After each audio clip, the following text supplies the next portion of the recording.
What do you think Porky Pig would say if he knew he was on a podcast?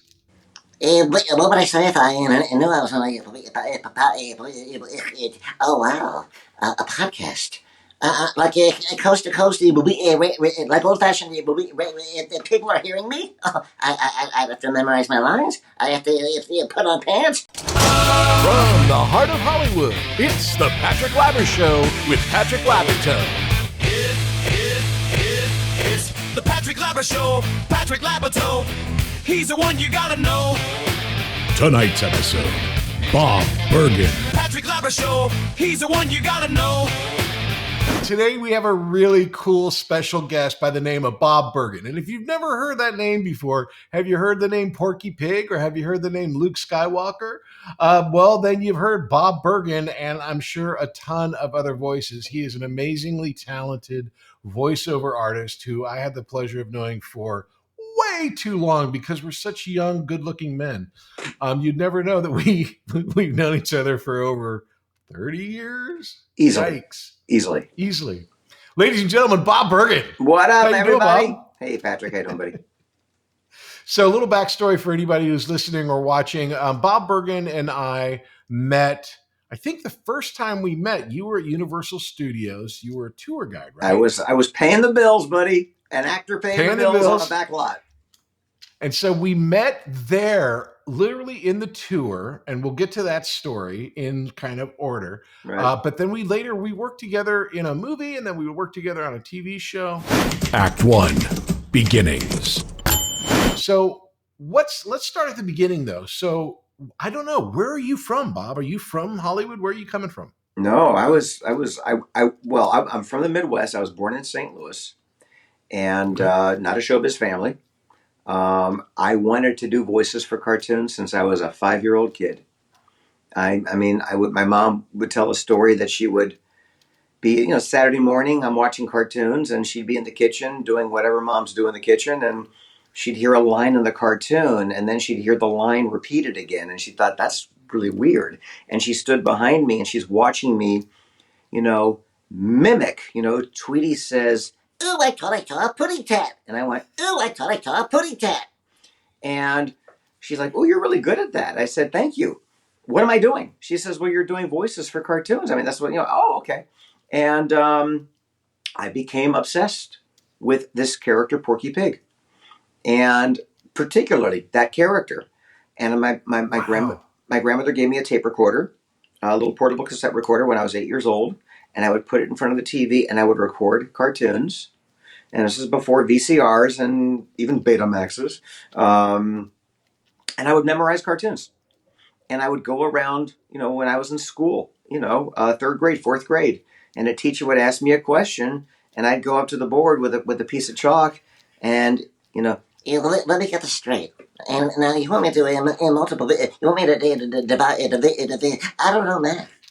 And, I was obnoxious and I would get in trouble and I would go to the principal's office and, he would say, "What voice did you do?" And I'd do it. And if he laughed, I got to go back to class. And if he didn't laugh, I got detention. And eventually my dad moved. Well, this can break two different ways. So did this make you super popular with the kids or super annoying to the kids? I think a combination. Okay. I think at that point with elementary school, it was more of the annoying, I wasn't popular because of these voices, but I got lucky that my dad moved us to LA when I was 14, which was great because this is where I knew cartoons were made.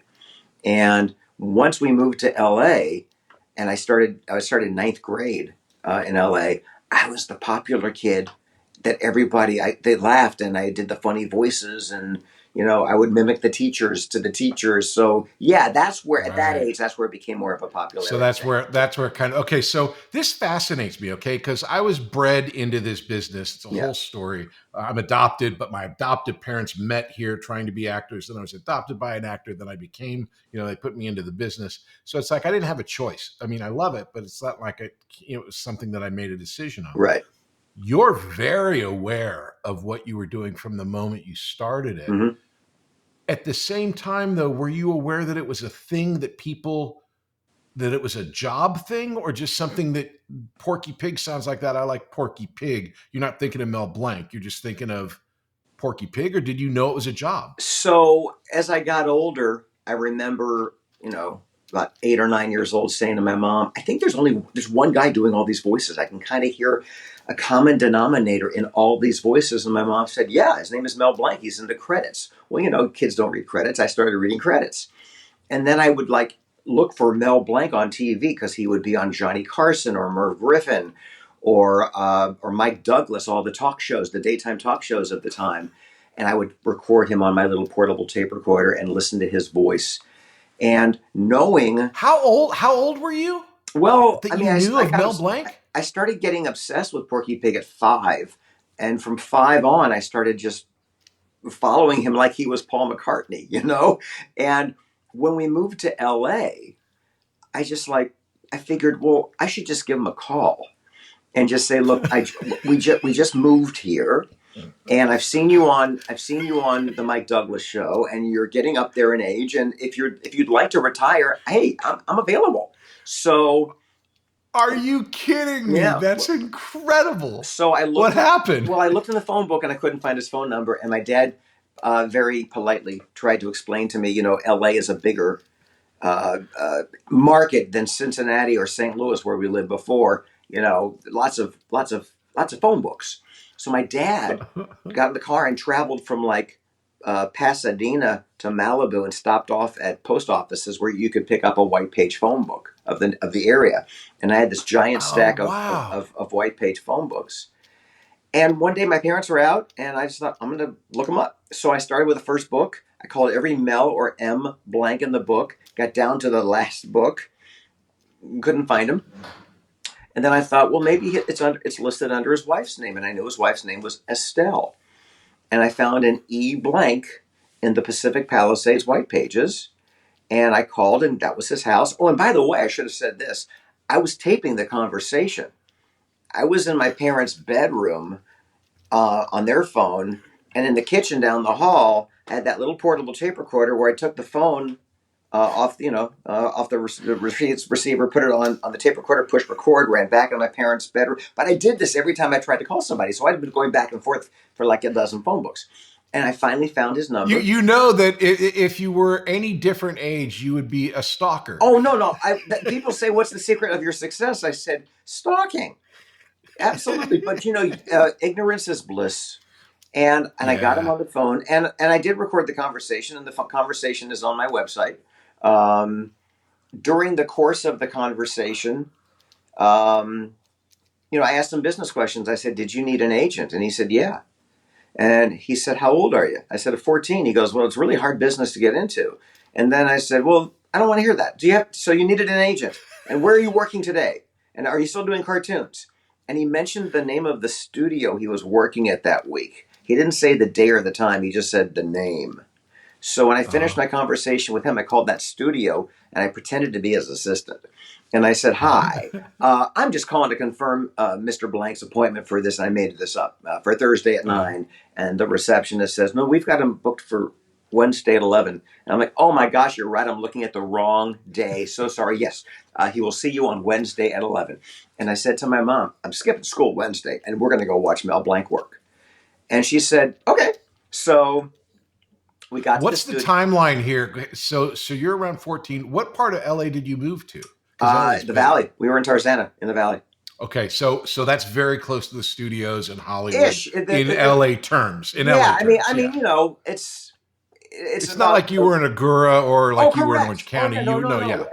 So what's the timeline? You're from St. Louis, Cincinnati area. You come out here. How long before you're at a studio watching Mel Blanc? Oh, a week or two.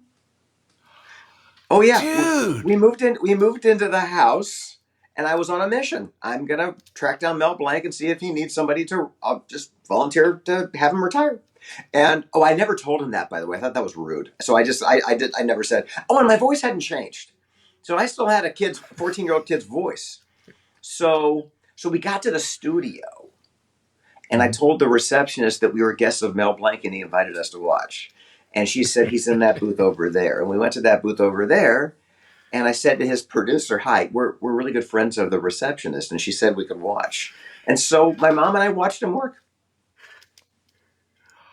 That is the most, honestly, I've done this, I've done a number of these interviews. That is the most incredible story because of how forceful your love and desire for this is. It's not, everyone's telling stories of like, yeah, I didn't really want to know I was going to be an actor or anything. Mhm. It's so deliberate. So, what are you feeling when, I mean, this must be the most amazing moment in your life at this point. You know, I am asked that question a lot, and I'm like probably like a kid in 1930 something, watching Babe Ruth practice batting, just watching a hero doing their thing.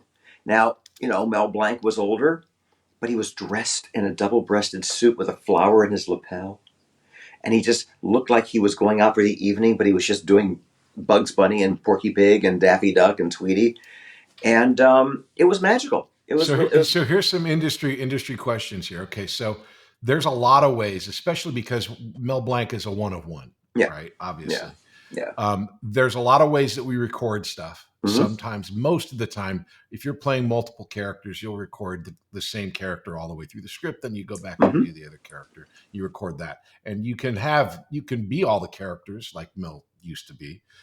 Usually, it's not like that anymore. What do you? I'm sure you must. What was he recording, and how did he record at that period in that session?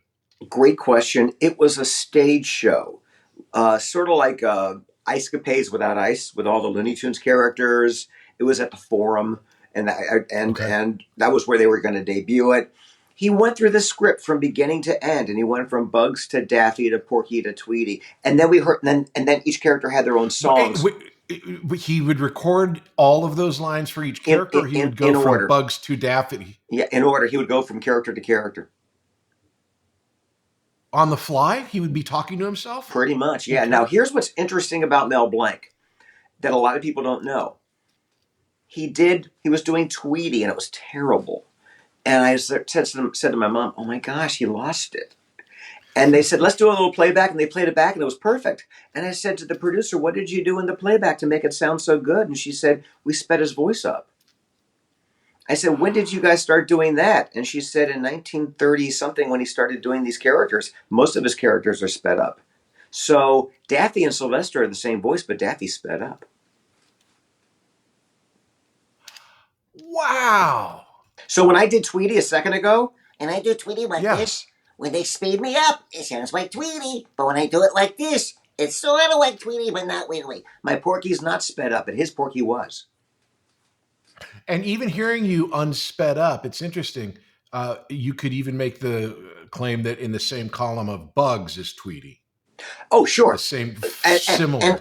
And well, there's Mel Blanc only had about 4 or 5 sounds. And it was the nasal sound, which was Tweety, and it was Slyvester Jr., Sylvester's little son who doesn't like that giant mouth. It was the Chicken Hawk, who's going after Foghorn Leghorn, but he's sort of a New York set of tough guy, and that New York set of tough guy can be Bugs Bunny if you just pitch it up here a little bit, Doc. So they're all the same, and even Sylvester right here, when sped up, it sounds like Daffy Duck. So, and then Foghorn Leghorn. So I was going to say Foghorn Leghorn, Yosemite Sam. Those are the deeper ones, and those aren't sped up, and those are a little closer to Mel's real voice. Mr. Spacely on the Jetsons is Yosemite Sam, but not Western, not Southern. Not characterized, yeah. Yeah. So, okay, so here you are. It's a magical moment. Mm-hmm. You're 10 feet from your idol. Do you get to meet him? How does he deal with you? What happens? Yeah. When it was all over, I went up to meet him, and I said, "I'm the kid who called you a few days ago." And he goes, "Oh, yeah." And he whipped out a pad, and he gave me his autograph, and he handed it to me. And, he had a cigarette hanging out of his mouth right here. And as we're driving home, I'm like, I've got the autograph on my wall right there. And I'll show you, if I can show you this real fast. On the top of my booth, yeah, I blew up the autograph. So I have it. Oh my God. Yeah. So as we're driving home, I said to my mom, I don't think I can be Porky Pig right now because he's still doing it. And she goes, and honey, your voice hasn't changed, and you're in ninth grade. So I went home from that recording session and I called Hanna-Barbera. And I said, how do I do this? What do I do? Unbelievable. This is like the best acting class ever because there's nothing stopping anyone from doing what you did then. Well, you know what stops you is being an adult. I think that when you're a kid, I didn't think I was Patrick. I didn't think I was doing anything unusual. I was just doing what anybody who wants to do something should do. Just go after it. If I wanted to be a brain surgeon, I'm going to call the head brain surgeon at UCLA Medical Center. How do I do it? I'm 14. Where should I go to college? So who'd you get a hold of at Hanna-Barbera? Her name was Ginny McSwain. And I said, this is what I want to do. And she referred me to Dawes Butler, who was all the voices Mel Blanc wasn't. He was Yogi Bear and Huckleberry Hound and Captain Crunch and billions of... And I didn't call him yet, but I went to my mom drove me to a newsstand, and I picked up a Dramalogue, which is, for people who don't know what Dramalogue is, it's now called Backstage. But it's a trade magazine where they would list auditions, theater auditions, and workshops. Explain what a magazine is for the people out there who don't understand. It's a piece of paper like a newspaper. Yeah, exactly. I know, right? Oh my God, it's so different nowadays. It came out every week, and I found the listings of voiceover teachers. And I called the first one. And my mom said, you better make sure they're not going to screw you. And I said, well, how will I know? She goes, I don't know, but you better make sure they're not going to screw you. And my parents, we had an agreement. They would pay for my voiceover classes if I kept my grades up. And for me, grades up was a C average because I was a lousy student. And I called the first name, Louise Chamis, and she was $10. And my parents would drive me to her workshop. And I'll tell you, want to know who was in my class? Tell me. Yvonne Elliman, who was Mary in Jesus Christ Superstar, and she sang. A huge hit in the 70s. Yeah, and I was on Saturday Night Fever. Well, look it up, people. Yvonne Elliman, Saturday Night Fever. Yvonne Elliman. And it was still playing on the radio because this was 1978.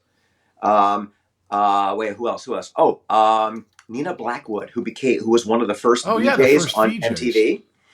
And Billy Hayes, who was Witchy Poo on HR Puff and stuff. Wow, in this one class. In this class. And Billy and I, we became... If I can't have you, I don't want nobody, baby. There you go. Yeah. Very good. Billy Hayes, we became family friends. And she would come to my family's Thanksgiving and Passover every year. But that was my first class. And then I started studying with everybody that offered a class. Oh, the reason I didn't take Dawes' class originally was because it was in Beverly Hills, and I just couldn't ask my parents once a week to schlep me to Beverly Hills, hang out at a Denny's for 3 hours, and then pick me up. So when I got my driver's license at 16, that's when I started studying with Dawes. Now, having done these voices your whole life, there's a natural talent that just obviously your mom saw. What were you learning in these classes? Was it like a world opening up to you? Were they teaching you mic technique? What were you learning? Yeah, definitely mic technique. I mean, for the most part, these classes were commercial voiceover. And I didn't want to do commercial voiceover, but you kind of had to do commercial voiceover if you wanted a voiceover agent who's going to represent you and send you out for animation. Yeah. So I had to learn everything. Here was my problem. I was in class for a couple of years, kind of spinning my wheels because I wasn't a trained actor. So I went to a Meisner Acting Conservatory and studied for 2 years. I did improv at the Groundlings for 3 years. I learned how to act. That's a great touchstone. I was at the Groundlings for 3 years. While we're here, I want people to understand, and this is great because you teach voice and acting and I teach acting. Yeah. One of the things that people kind of don't understand about voiceover is they think it's just going in and reading and making a silly voice and that's it. Yeah. When in actuality, in fact, Keith Coogan was just on the show, and his grandfather is Jackie Coogan. Of course, yeah. Jackie Coogan gave him this advice. He says, when you're doing voice acting, know that they've taken two of the things away from you. They've taken away your eyes and they've taken away your body. all you have is your voice to get across the emotion that's going on. And even, I mean, obviously, not even, but obviously in, the great Looney Tunes, in any cartoon, there's huge emotional swings. Yep. You need to know the emotional core before you can, if you can mimic a read like you were doing as a kid, that's a talent for sure. That's an ability to be able to manipulate your voice, but it isn't a performance. Well, one of the things Dawes what were you learning? One of the things Dawes taught me was, and I tell my students this, if you physically play the character, the voice will follow. So even though you're just doing a voiceover from head to toe, as if you're on stage, you're committing to that character. So that way, for TV, for scale, for those of you who aren't actors, scale means the minimum they have to pay you as per SAG-AFTRA. For scale, they've got you for at least 2 characters. If they need you to do a third, they pay you an additional 10%. So I've had 2-3-way conversations with myself. How do you now blend voices? Because each character looks different, has a different facial expression, different posture, different gestures, and you conduct yourself. So you're not just reading the lines. The script is a skeleton. Our job is to give it a body. And you have to really use your imagination. You have to see that scene in your head and vocally perform the actual scene, who your scene partner is, where they are, your relationship with them. I remember, do you know who, oh God, I can see him, British talk show host, BBC, funny as hell. I'll think of him in a second. Active Now? Active Now, yeah. Graham Norton. Graham Norton. Yeah. Graham Norton was interviewing Tom Hanks. And he said to Tom Hanks, what was it like when you did the first Toy Story? And Tom Hanks goes, oh my gosh, it was so hard. I had no idea that, the camera could be on you for 10 seconds and it's just looking for that reaction in your eyes as you're listening to your scene partner. Or you want your eyes to water up, like in Forrest Gump when he was asking, is my son smart? Because he didn't know he had a boy. He was asking Jenny, is he smart? Because he didn't want him to be, I'll say, autistic like him. And just be able to take that moment for that camera to emote. You got to do that with your voice.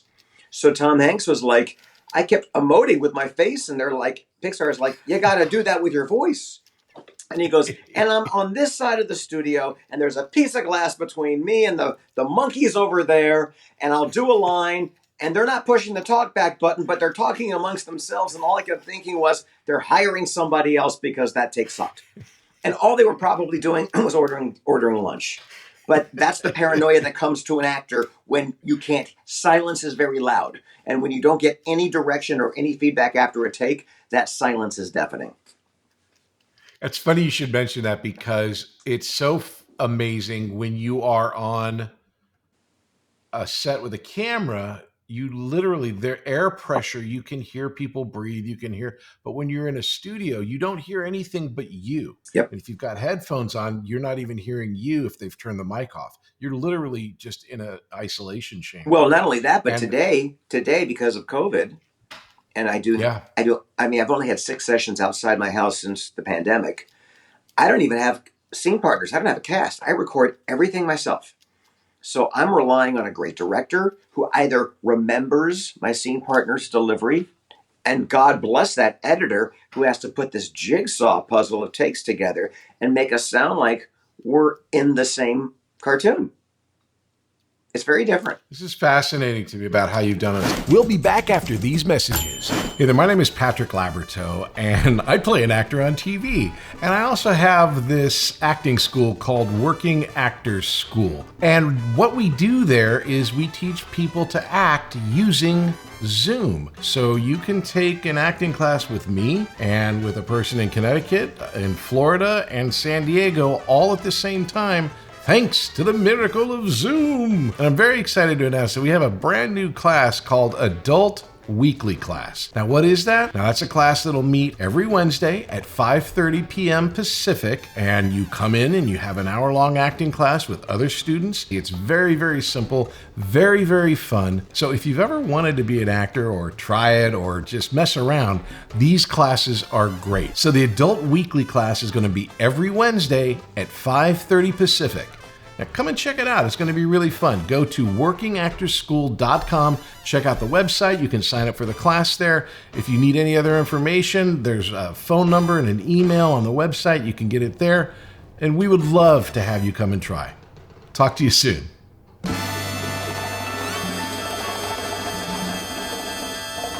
Act 2, Success.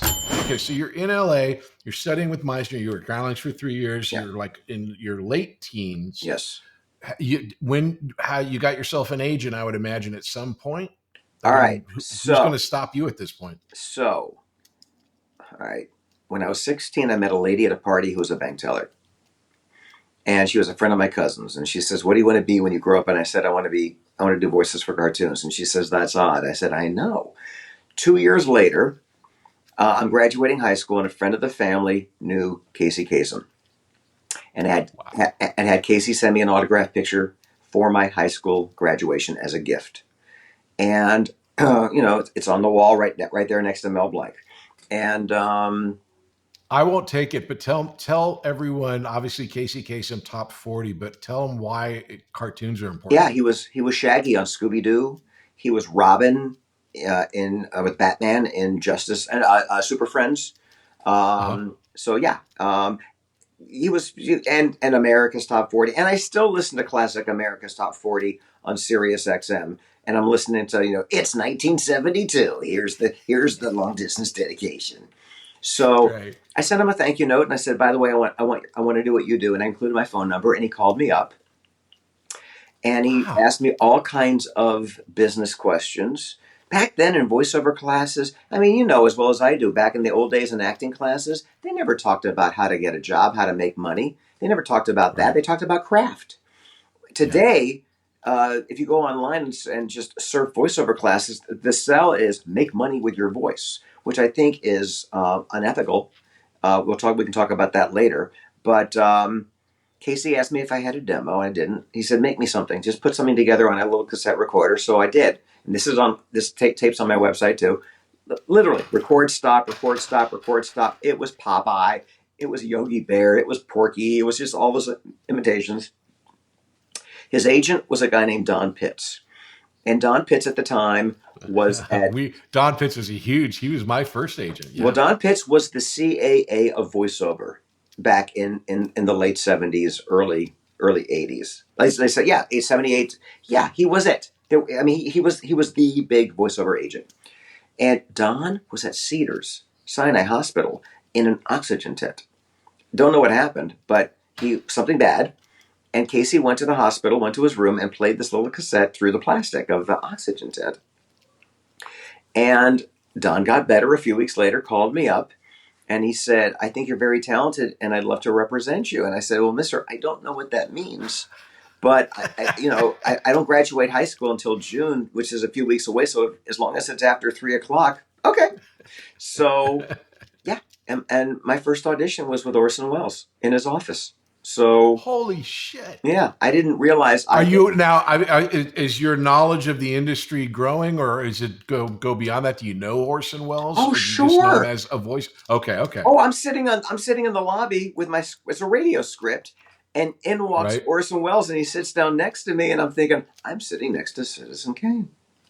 This is so cool. Yeah. And he looks at my script and he goes, "I believe we're auditioning together. Would you like to rehearse outside?" And I went. So we go outside, and I'm so sorry. I don't want to keep interrupting you, but I think it's such an amazing moment when you say it as part of the story, but it's such a great indicator to people that don't understand the business. We're auditioning for the same thing. Orson Welles is auditioning. Oh, yeah. Oh, buddy. Why is Orson Welles auditioning? I audition every day. He auditioned every day. Casey auditioned every day. We audition. That's our job. Our job as actors is to audition. If you get the job, that is a fortunate circumstance. Unbelievable. And it blows my mind when people, it's an unknown reality that, yeah, we're a product and the product is, maybe it's not right. Maybe Orson Welles isn't the guy that they need for that job, believe it or And not, and even and with he that didn't great seem to be voice. unhappy about auditioning, because that's what you do as an actor. You audition. Yeah. I'm sorry. So you and Orson Welles are outside the studio going over your We script. ran through it a couple of times. He said, "I think that'll do," and he was very sweaty, and he smelled a little bit like a combination of curdled cheese and cigar. And we go into Don's booth, and Don's booth was about the size of mine, which is 3.5 by 3.5. And I think Orson was about 5.5 by 5.5. And we had to face each other because we couldn't stand side by side. There wasn't enough room, and his stomach was on my stomach. And when we were done, I had this big round sweat circle on my on my shirt, and I was like, I am never going to wash. I've got the essence of Orson Welles. His DNA is on my I can shirt. clone Orson Welles. I know, and sadly, it evaporated, and I lost my essence. But whatever. You had his mojo all I over did you. indeed. Okay, so this is so cool. These stories are amazing. Okay, so now you've got yourself an agent and you're going out and you're auditioning. And back in the day, you would go to your agent to Mm-hmm. read. Sometimes you'd go to the studios. Mm-hmm. What type of work were you picking up? Because it was mainly, because to explain, I'll let you explain it, but because you know more about it. But the guy, Mel Blanc, there wasn't really a voiceover world like it is today because Mel Blanc was all those voices. Yeah, well, There were a couple of guys that amongst only about 2 or 3 other people. I mean, right. June Foray, Dawes Butler, Don Uh-huh. Messick, and then you had specialty people like Jim Backus, who was Mr. Magoo. That's a specialty voice, but he did it for many Right. decades. All right, so What were you picking up? What were you auditioning for? Well, I'm going to tell you. Remember, when I was 16, I told you I met a lady at a party who was a bank teller. Yeah. Right after I signed with Don Pitts, she calls me up. And she said, "Do you still want to do cartoons?" Because by the way, I was non-union. I hadn't worked. She said, "If you're interested, I might have a job for you." I said, "What, at a bank?" She goes, "Well, you kind of got me interested in this animation thing at that party. To make a long story short, in the last 2 years, I pursued it myself. I'm now a talent coordinator at Marvel Productions, and we're doing a new cartoon called Spider-Man and His Amazing Friends. Would you like to audition for it? It's just a guest shot." I said, "Sure." And I auditioned and I got it, and that got me my Taft-Hartley, which is how I got into SAG. Was And this the version where they were down on Sepulveda at that old... that's where the animation studio was, yes, but we recorded Okay. it. We recorded it at a place called Wally Burr Recording in Studio City, which is where I had my first voiceover class. So it was really kind of cool to be in that same studio where when I was 14, I took my first voiceover class. It's this tiny little place right off of Whitsett, isn't it? Somewhere along. It's close to Whitsett. It's on Ventura. I would Okay. say really close to Whitsett. I know the studio you're talking. That's LA Studios, the one that's off of Whitsett. No, it's not LA. Then they moved. It's LA Studios is on Coenga. Studiopolis now. It's called Studiopolis. I forget what it was called back then. It was called Screen Music back then. There you go. That's it. Exactly. So I did Spider-Man, and I realized, well, I've got to eat. I'm not booking all the time. I'm probably, who knows when I'm going to book enough to make a living at this. So I applied and became a tour guide at Universal. Okay, that's awesome. Now, to me, it would have seemed like that's where you started, but you've had so much experience by this point already with your classes, and you got an agent, you're doing all this stuff. It seems like that would be the perfect idea of like, oh, well, I'll get a chance to be a performer, and it's close, it's really convenient. Is that kind of all the thoughts that were in your head? All the thoughts in my head were, this looks cool. It's using my voice. It's sort of performing. I went to the first interview and they said, look, and I told them what I do, and I had an agent, and they're like, look, you're an asset to the tour guides because we want performers. And if you get an audition, we let you go to auditions. That wasn't very true. No, it wasn't very true. I'll get that in a second. And I went through all the training and the testing. There were like 30 something in the class. About 15 of us tested because everyone else got kicked out first. And then about, I think, 8 or 9 of us passed. And yes, they would let you out for an audition if you begged. But God forbid you booked it. For instance, early on, one of the first things I was still pursuing on camera back then, too. I stopped doing on camera because it got in the way of my voiceover career. But I booked a guest shot on The Facts of Life, which was shot at Universal. And for your audience who doesn't know how a sitcom works, on day 1, you do a table read. On day 5, you shoot the show. In between, you're blocking and rehearsing, which meant I had to be on the set for 5 days, which meant I couldn't work at Universal tour guide for 5 days. I called in sick.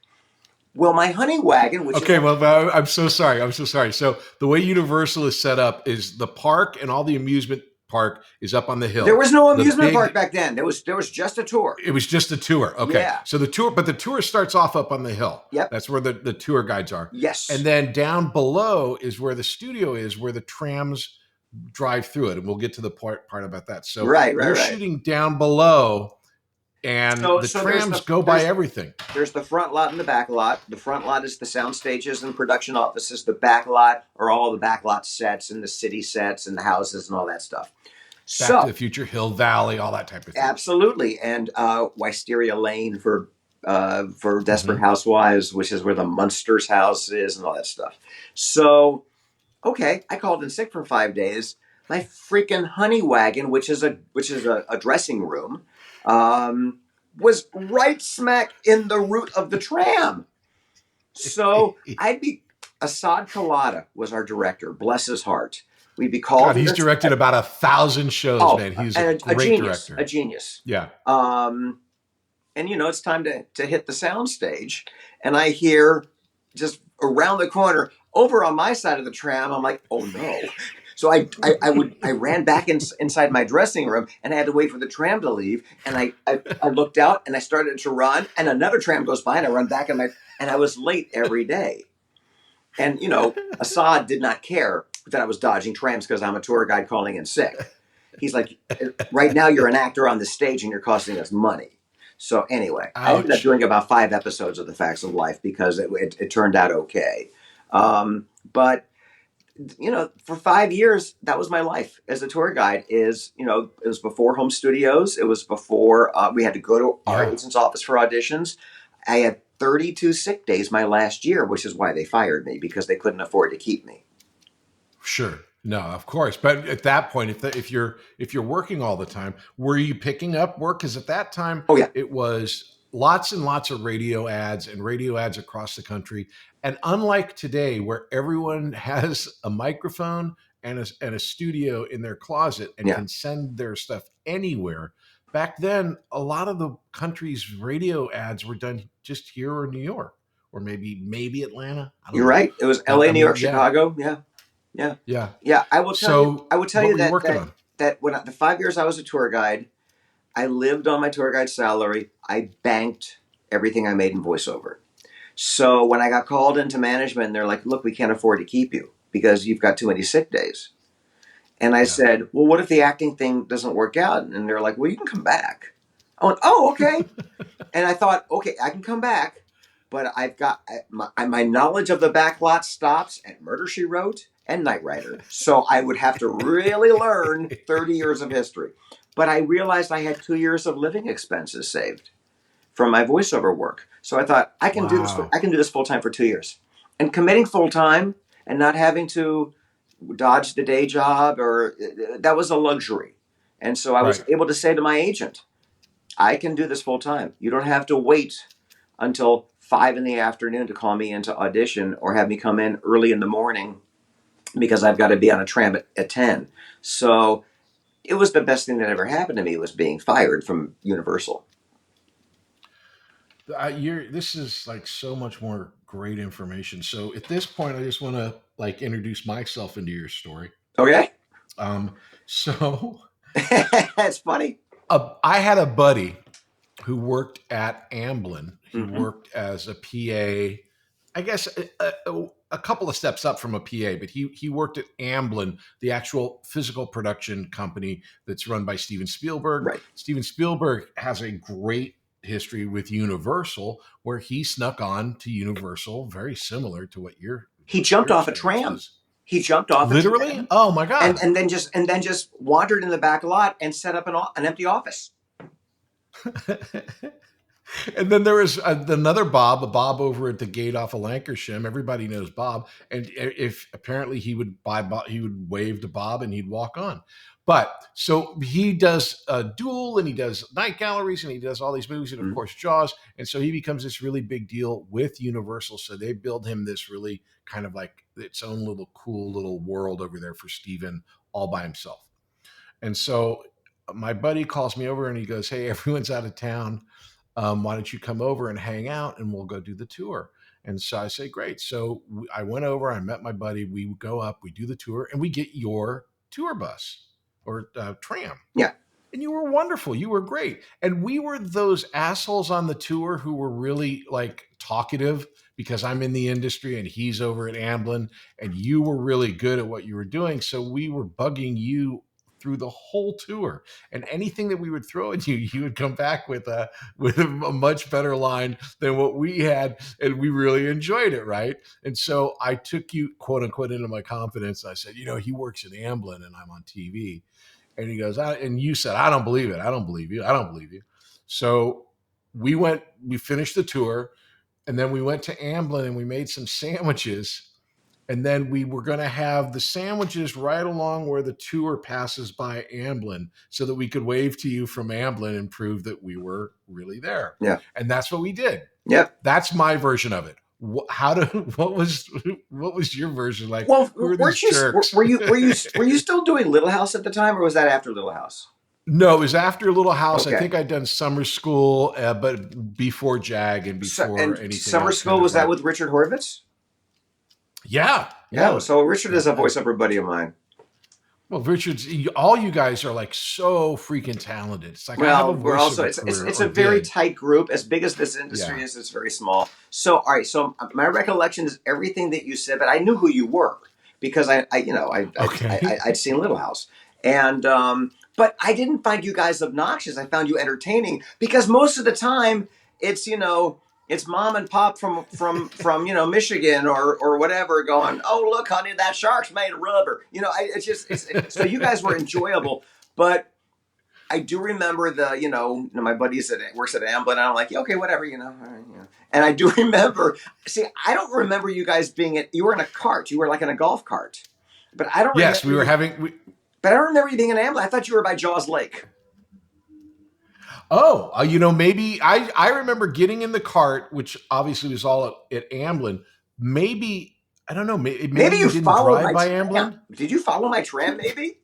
More than likely, yeah, Okay. just to abuse you more. Probably, we were probably stalking your tram. But I do remember, because I remember there were a couple of trams that went by that weren't you, and so we had to wait.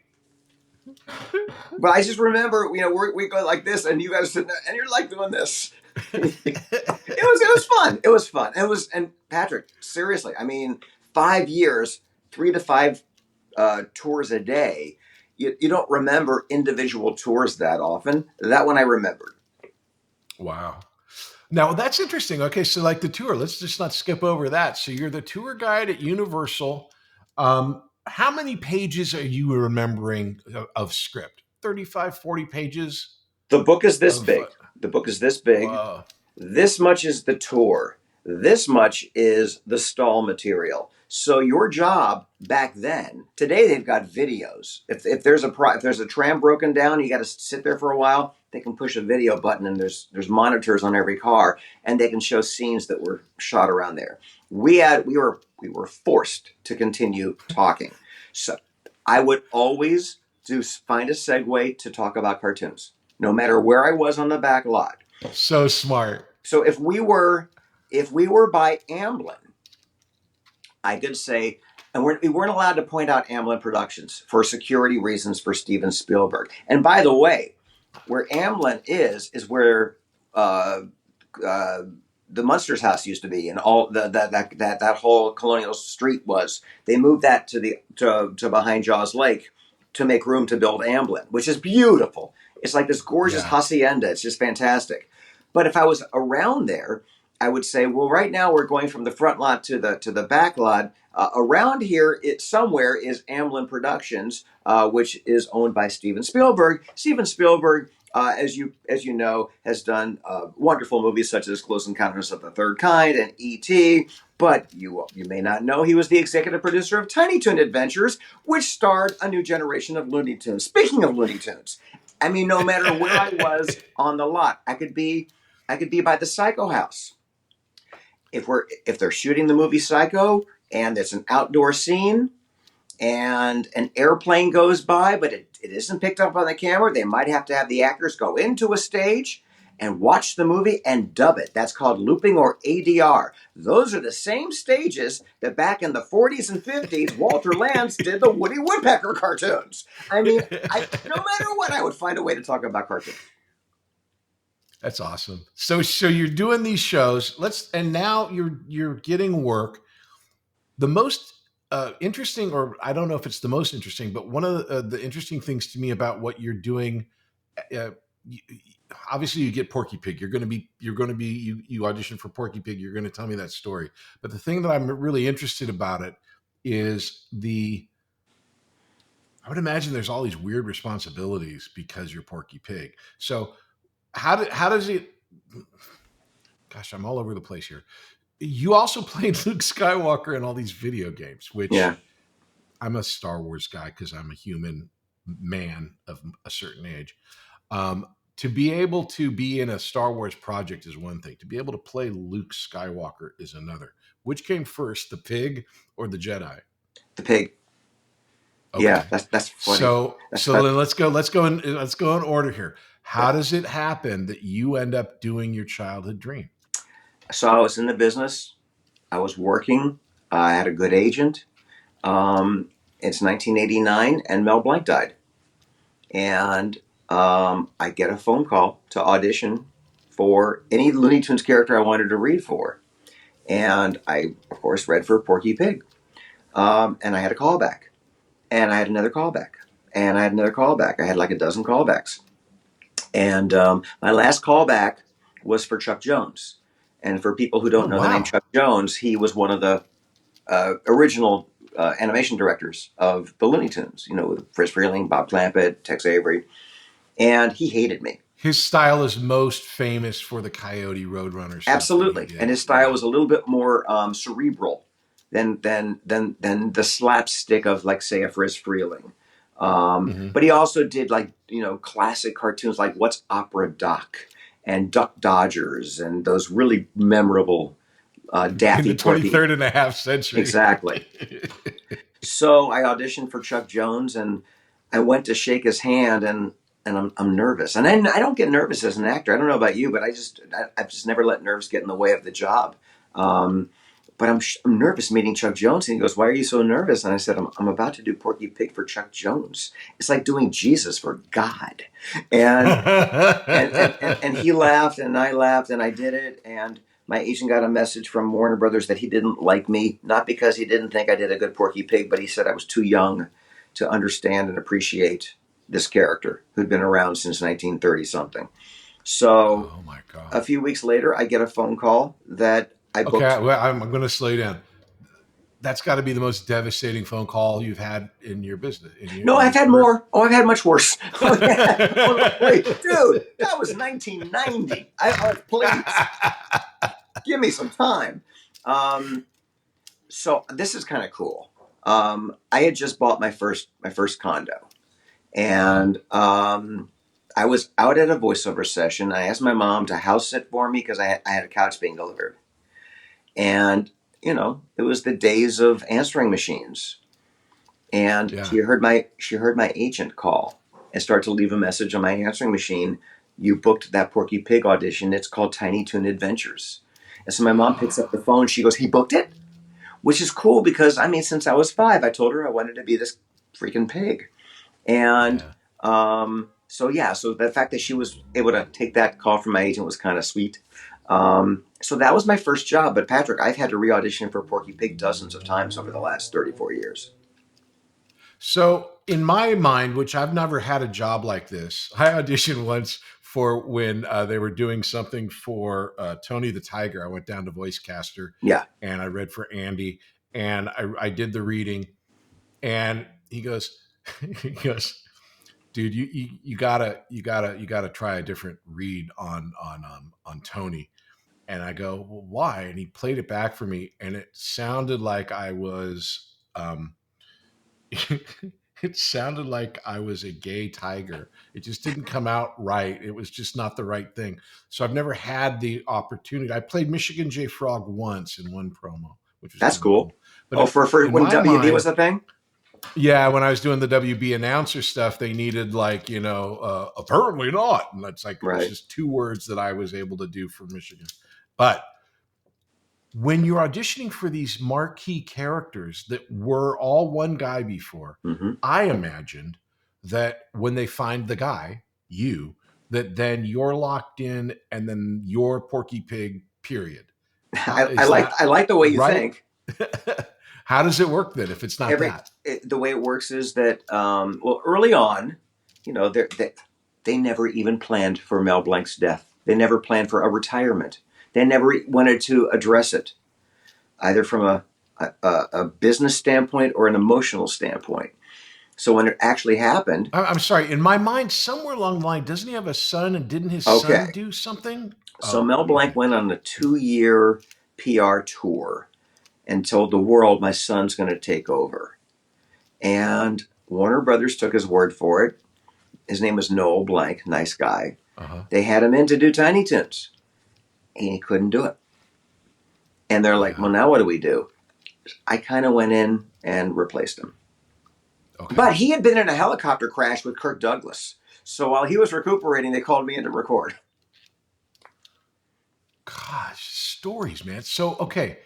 So you go in, you do the first Tiny Toons, which, again, was just another one of those great eras of animation. It happened right around that time also is when we worked again on Spider-Man. Yeah. Fox had an animation block. Warner Brothers was supplying a lot of animation from Batman to Tiny Toons, and you and Paulson and Tress and all the people that were doing like the Warner Brothers, Yakko, Wacko, Dot, and all the things. It was a great big time of all of this. So you were working a lot doing Porky in these different little... Were you doing Porky and like Darkwing Duck and all those type of things? No, that was Disney. That was Disney. Yeah, that's Disney. You know what we were doing? So I did a bunch of Tiny Toons, lots of commercials, lots of toys. Then we did this. I'm sorry, you did those as Porky Pig, all the different. Yeah. And by the way, I'm who owns Porky? I'm auditioning for everyone. Why? Because they can. Because this ad agency doesn't want to be told who to hire. And this is like 1990 through 1994-ish. So I'm not really tried and true. Nobody who does a classic character has a lifetime contract. Every time we work, we sign a brand new contract, be it a commercial, a toy, a game, a series, whatever.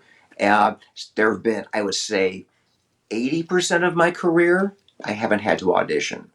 20%, even for the same producers, they make me audition. Because I guess business-wise, it makes a lot of sense. It takes a lot of power out of your hands to say, well, I'm the guy. Yeah. Bingo. But at the same time, it's so frustrating because you're the guy. They want it to be. Doesn't Warner Brothers, is there a guy at Warner Brothers taking care of the character licenses or no? Over the last 34 years, there have been many because executives have come and gone. I can tell you right now that, we've covered each other. There were other guys. I'm not the only guy who's done Porky over these years, even early on. Because they got you for 2 characters. They might have had Jeff Bergman in there, and he did a Porky, or Joe Alasky, and he would do Porky. I think Paulson one time did Porky for Animaniacs. Right. But I get this audition for this commercial for a Nike commercial called Air Jordan. And they're bringing in all the Looney Tunes characters and Michael Jordan, and it's going to be a Super Bowl ad. And I had to go down and audition. The day that I auditioned, I had laryngitis. And, oh, no, I take that back. I'm so sorry. I auditioned and got it. The day of the session, I had laryngitis. Okay. And I was talking like this. That's all, folks. It was terrible. Well, the advertising people took that as I lost the ability to do this character. So a few weeks later, my agent calls me up and she says they're holding auditions again. I said, "What? So am I out?" And she said, "No. What if you were to audition under a fake name? Let's see what happens." I said, "Okay." So I did, and I got it, and that led to the movie Space Jam. Right. How was that? What was that experience like? Was it different than any of the other stuff, or was it the same for you? As far Totally as different, because once again, I had to audition. Ivan Reitman was the producer, but he was also the voice director for the Looney Tunes. Dozens of auditions, dozens of callbacks. My last callback was at LA Studios, and it was me and 4 other guys. And they're passing out the sides for the final callback, and they're passing it to the kids, the other guys first. And they're looking at the copy with terror in their eyes. And I'm like, what are they looking at? They give me mine. It's Shakespeare. So Ivan Reitman thought, hey, anybody can say that's all, folks. I taught, putty tat, what's up, Doc? But if you can do Hamlet as Porky Pig, and it's Hamlet, you know this character. And I'm like, I got this. I could do in my sleep. So I know I'm the worst person. You got this story. I'm stopping you at every second. But you told me once how to do Porky Pig. Can you share a little bit about what it is that makes the speech pattern? Every word is the same formula. So say the word ball. Ball. Okay. So to Porky, the word ball, it helps if you count out the sounds, because it keeps your mind clear and in order. Go eh. Eh. Do you use your hand? Eh. Eh.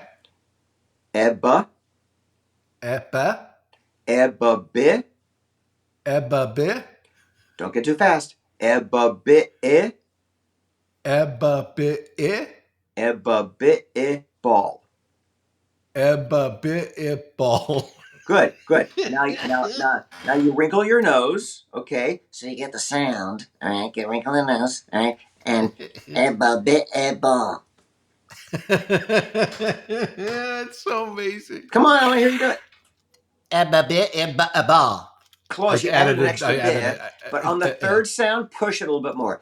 Ebba bit ball. Ebba bit ball. That's good. I did it on the fourth one. Yeah, that's okay. So I'm looking behind you. It looks like there's a couch. A couch. Same formula. A couch. Okay, good. Wow. There's a window behind you. It will be a window. Window. Slow it down. It will wit a window. Slow it down. Window. I'm so sorry. I'm just so impressed. But then, Patrick, no. Now you got to make a full sentence. There's a couch, and next to it will be the window, and there's also a bricks. I'm so in love with talent, man. That is so awesome to me, because it's sort of like it's not a guess.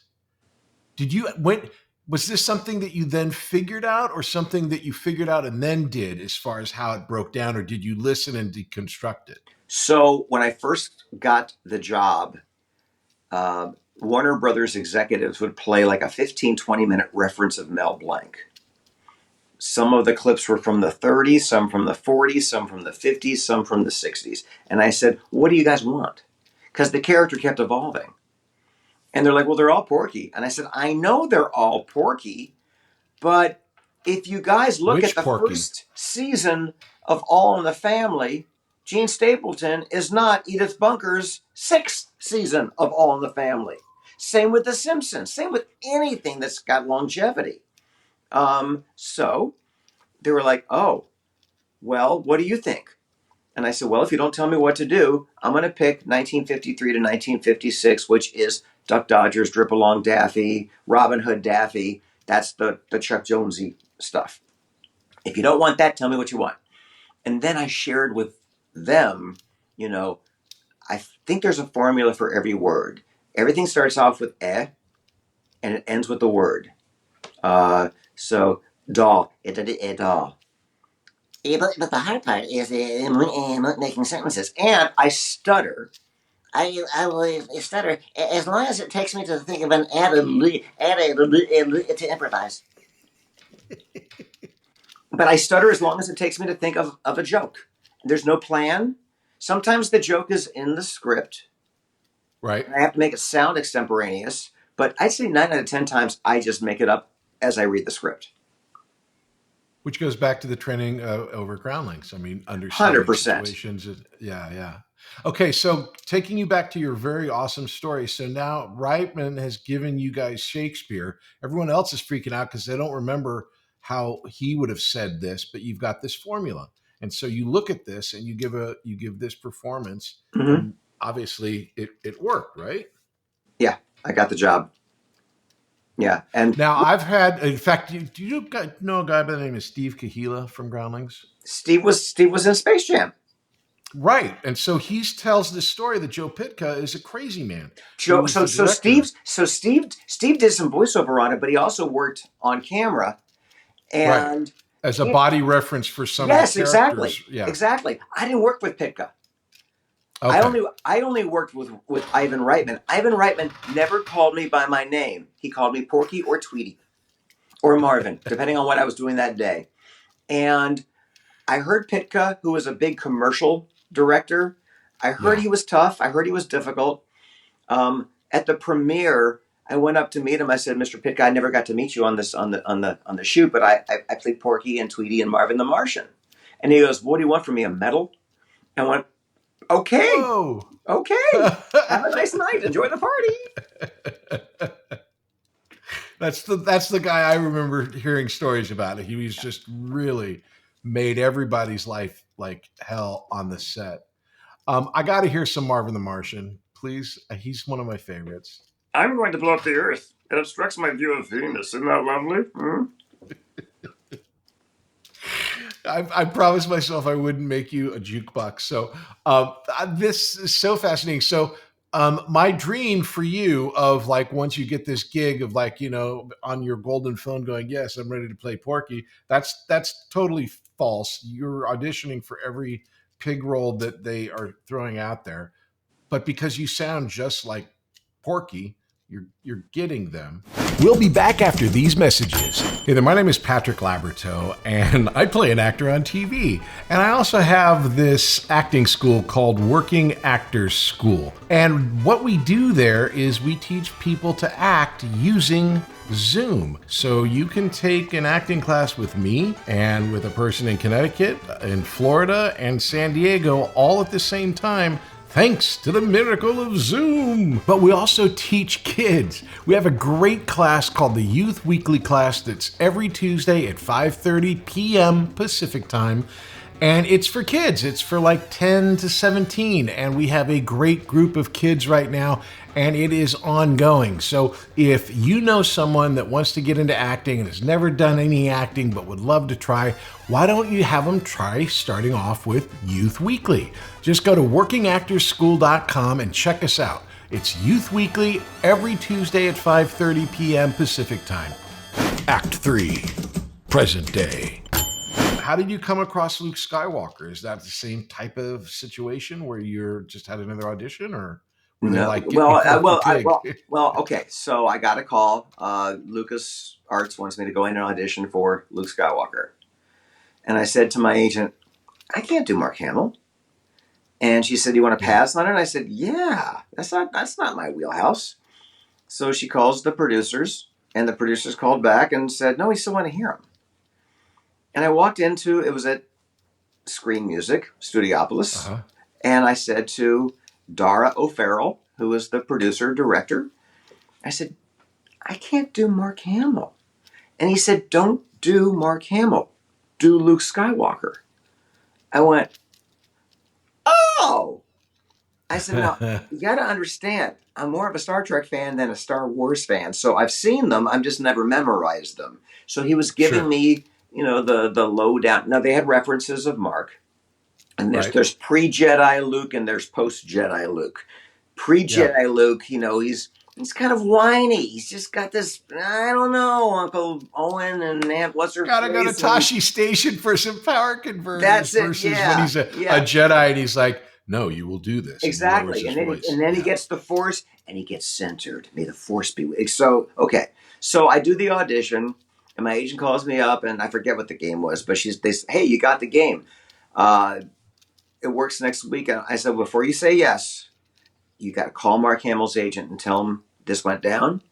Does he know about it? Is he in a contract negotiation? This is you telling your agent this. No, yeah. Okay. Yeah, I said I do not want this job if he wants this job. And sometimes there is a contract negotiation, so they hold auditions because they're trying to keep the first actor's price down. This was at a time when he was trying to distance himself from the character. It was before the reboots and all. So So I basically had his blessing and his agent's blessing to go in and do it. And I don't know how many games I did, but I did tons of games. So I've done one video game where I basically was a looper and I just did NPC background, blah, blah, blah. Yeah. Can you share with us a little bit about the reality of recording a game? Because you're talking 40 some hours of recordings, right? It's of gameplay. Of course. It takes a long time. Well, you have to give the players every possible option in the gameplay. So, if the line, you might have a book this big and 30 pages of variations of quick, look right, quick, look left, quick, look up, quick, look down, quick, look left, then right, quick. But every delivery has to be as committed as the first one, because as far as the player is concerned, that's the first time they've heard it. So it's tedious. You're by yourself. You usually record every line 3 different ways. So if the line was Master Yoda, this is too difficult. Master Yoda, this is too difficult. Master Yoda, this is too difficult. Master Yoda, this is too difficult. So they'll pick, we're going to print B, move on. You give them options. It's tiring. It's tedious. I was going to ask, so not only is it tiring because you're standing or you're just doing it by yourself, you're emoting. People misunderstand. Again, we were talking about it earlier. The idea of acting on camera is exhausting because you're in the scene. Same deal with voiceover, but when you're doing so many of these and you have so many lines like you're talking about, how did you physically take care of your voice and your performance to be able to do it on a day-to-day basis? What are your tricks? Well, first of all, since the day I got in this business, we have been blessed with wonderful directors. Most of the voice directors, especially for animation and games, are also actors. So if there's any screaming, they're going to save it to the end of the session. Yeah. If there's nothing but screaming on a game audition, I might turn it down because I don't want to lose my voice. That's a real thing. And in fact, I believe, you may know better than I do, that in one of the recent negotiations, they negotiated screaming rates because it takes you out of work for a certain period of days after that. Yeah. We've got effort rates, screaming rates, just vocal care rates. But I remember, we did the scene, I am your father, and Luke screams, no. I had to scream no 5,000 times. They said, we want the long version, the short version, the medium version. And I'm like, okay. Were you working with any other actors, or were you recording all by yourself? Always by myself. The only time I got to work with another actor, my buddy Tom Kane, who was Yoda. He was in the studio doing his stuff before it was my time to come in. And when I came in, I think it was Dara who said, hey, you guys want to reenact the scene where where Luke is trying to lift the ship out of the muck with Yoda. Yeah. And we got the dialogue, and we'll put in the actual sound effects and everything, and we're like, yeah, that sounds cool. So that was the only time. It wasn't even for the game. We just did it for fun. And so that was the only time I got to work with another actor doing a Star Wars type of thing. Well, with the exception of I did a series called The Bad Batch for Disney Plus. Yeah. And not Luke. I played another character. No, you played Lama Su. You played the clone person who took care of making all the clones. Exactly. Very good. But for that, we recorded most of that during COVID. And one of the few jobs where the whole cast was on Zoom and we got to work off of each other. Most of the time you're working by yourself. So I did get to work with the other actors. That's a spectacular example to me. And again, it's a different actor than yourself. D. Bradley Baker does all 5 clones, or I think there's 4 of them now, but originally there's 5 clones on the show. And he voices all of the clones. And since the clones are the clones, they have one actor playing all of the different characters. He has an entire series of him talking to himself, not as like Tweety Bird versus Yosemite Sam, where you can make it so different, but as the same physical clone, but with different intonations. And he does a masterful job of it. I've always been impressed by that. Did you ever get it on? I was on a TV show with a guy by the name of Scott Lawrence, who he called himself James Earl Scale, and he would play a lot of the Darth Vader stuff. Scott Lawrence would play Darth Vader in different video games and stuff, but I don't know if you guys ever did. Don't think so, because again, I would work solo. Yeah. Wow. What do you have a preference on the type of job that you might be able to do your voiceover with, like whether it's a looping job, a cartoon? Definitely cartoons. I mean, that's my love. I mean, right now, I'm doing. There's a network called Me TV Tunes. Me TV shows classic TV, and it's like it's like All in the Family and Happy Days and all that stuff. So they show Little House on it. Yeah. Oh, there you go. Okay. So they started Me TV Tunes, which is like 24/7 cartoons. But it's the largest classic animation library ever on one platform. It's like you took Boomerang and Cartoon Network and mixed in a little bit of Nickelodeon, and there you have it. And I'm their promo guy. So that's something I do every week, and that's fun because I get to promote Bullwinkle and Popeye and Mighty Mouse and Scooby-Doo and Smurfs and Fred Flintstone, and so that's really cool. But I mean, people often ask me what's the one thing I haven't done that I'd like to do. I don't know. I haven't done it yet. When I do it, I'll tell you. So because I'm 60 years old and I'm still doing what I wanted to do since I was a kid, and my voice is still there. It's pretty much the same as it was when I was younger. I'm lucky that way. I don't have to memorize or shave. I can dress kind of any way I want, from the waist up, from the waist down. Who cares? Because they can't see it.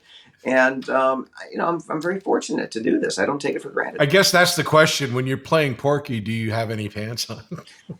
Well, I am a method actor, so use your imagination. I just want to point out that I've been in this business 57 years. I started when I was 3 years old.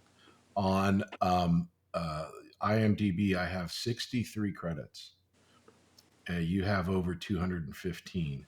So, dude, you have worked a lot. Oh, we didn't even talk about the movie we did do together, which we didn't do together. It was this low-budget movie called Ghoulies 3, where they had these puppets, and you and Richard Kind, and I don't know who the third guy was. It was me, Richard Kind, Joe Lasky, and I think Patrick. Joe Lasky. I think Pat Penny was in that too. Yeah. And so you guys voiced the characters. Well, I've never worked or met Richard Kind since. But he was kind. He was fun. But, I'm just dying to say, dude, you and I did this movie. And it was all of our lines were improvised. Everything they had lines on the script, but they're like, just go at it. Because the puppets' mouths didn't really move that much. Right. So we just kind of said what we wanted. And it was, that because of the times have changed, we did like a panty raid scene, and Oh yeah. and I think it was Richard. I think it was No, Richard gave me this line to say. Porky, oh God, that was Freudian. My character dives into the hamper and pulls out a whole bunch of panties, and he says something like, "Hey guys, they're even damper in the hamper." And I'm like, oh my God. And we're you guys were playing fraternity brothers, right? Yeah, so here's the story about Ghoulies 3. So there's these other two Ghoulies movies, and then they come up when John Carl Buechler, who is like this master makeup guy, he's always wanted to direct, and so he's directing this movie, and it's basically a ripoff of Animal House. So it's like a fraternity style thing where the Ghoulies now are wanting to like do their ghoulishness with inside this other movie.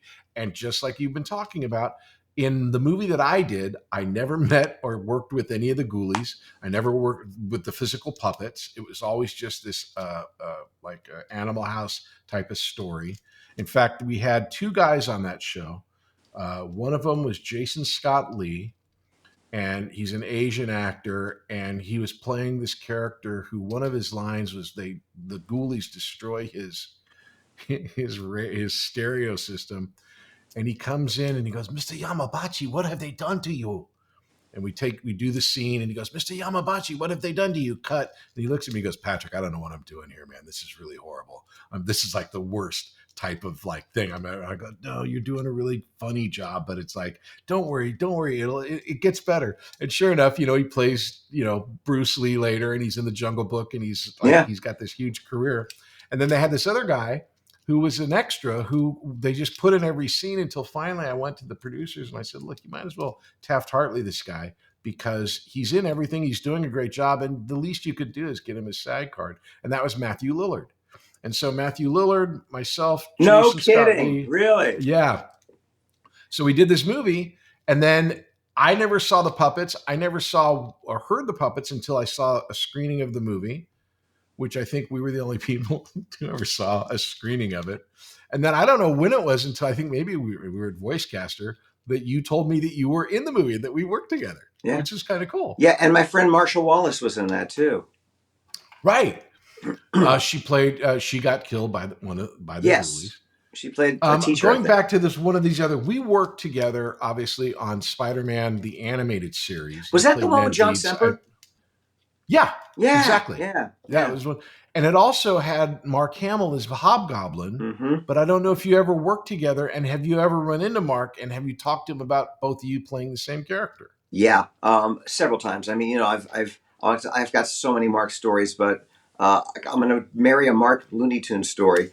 There's a studio called Salami in Burbank where a lot of cartoons are recorded, and I was going in there to do a Looney Tunes, and Mark was there.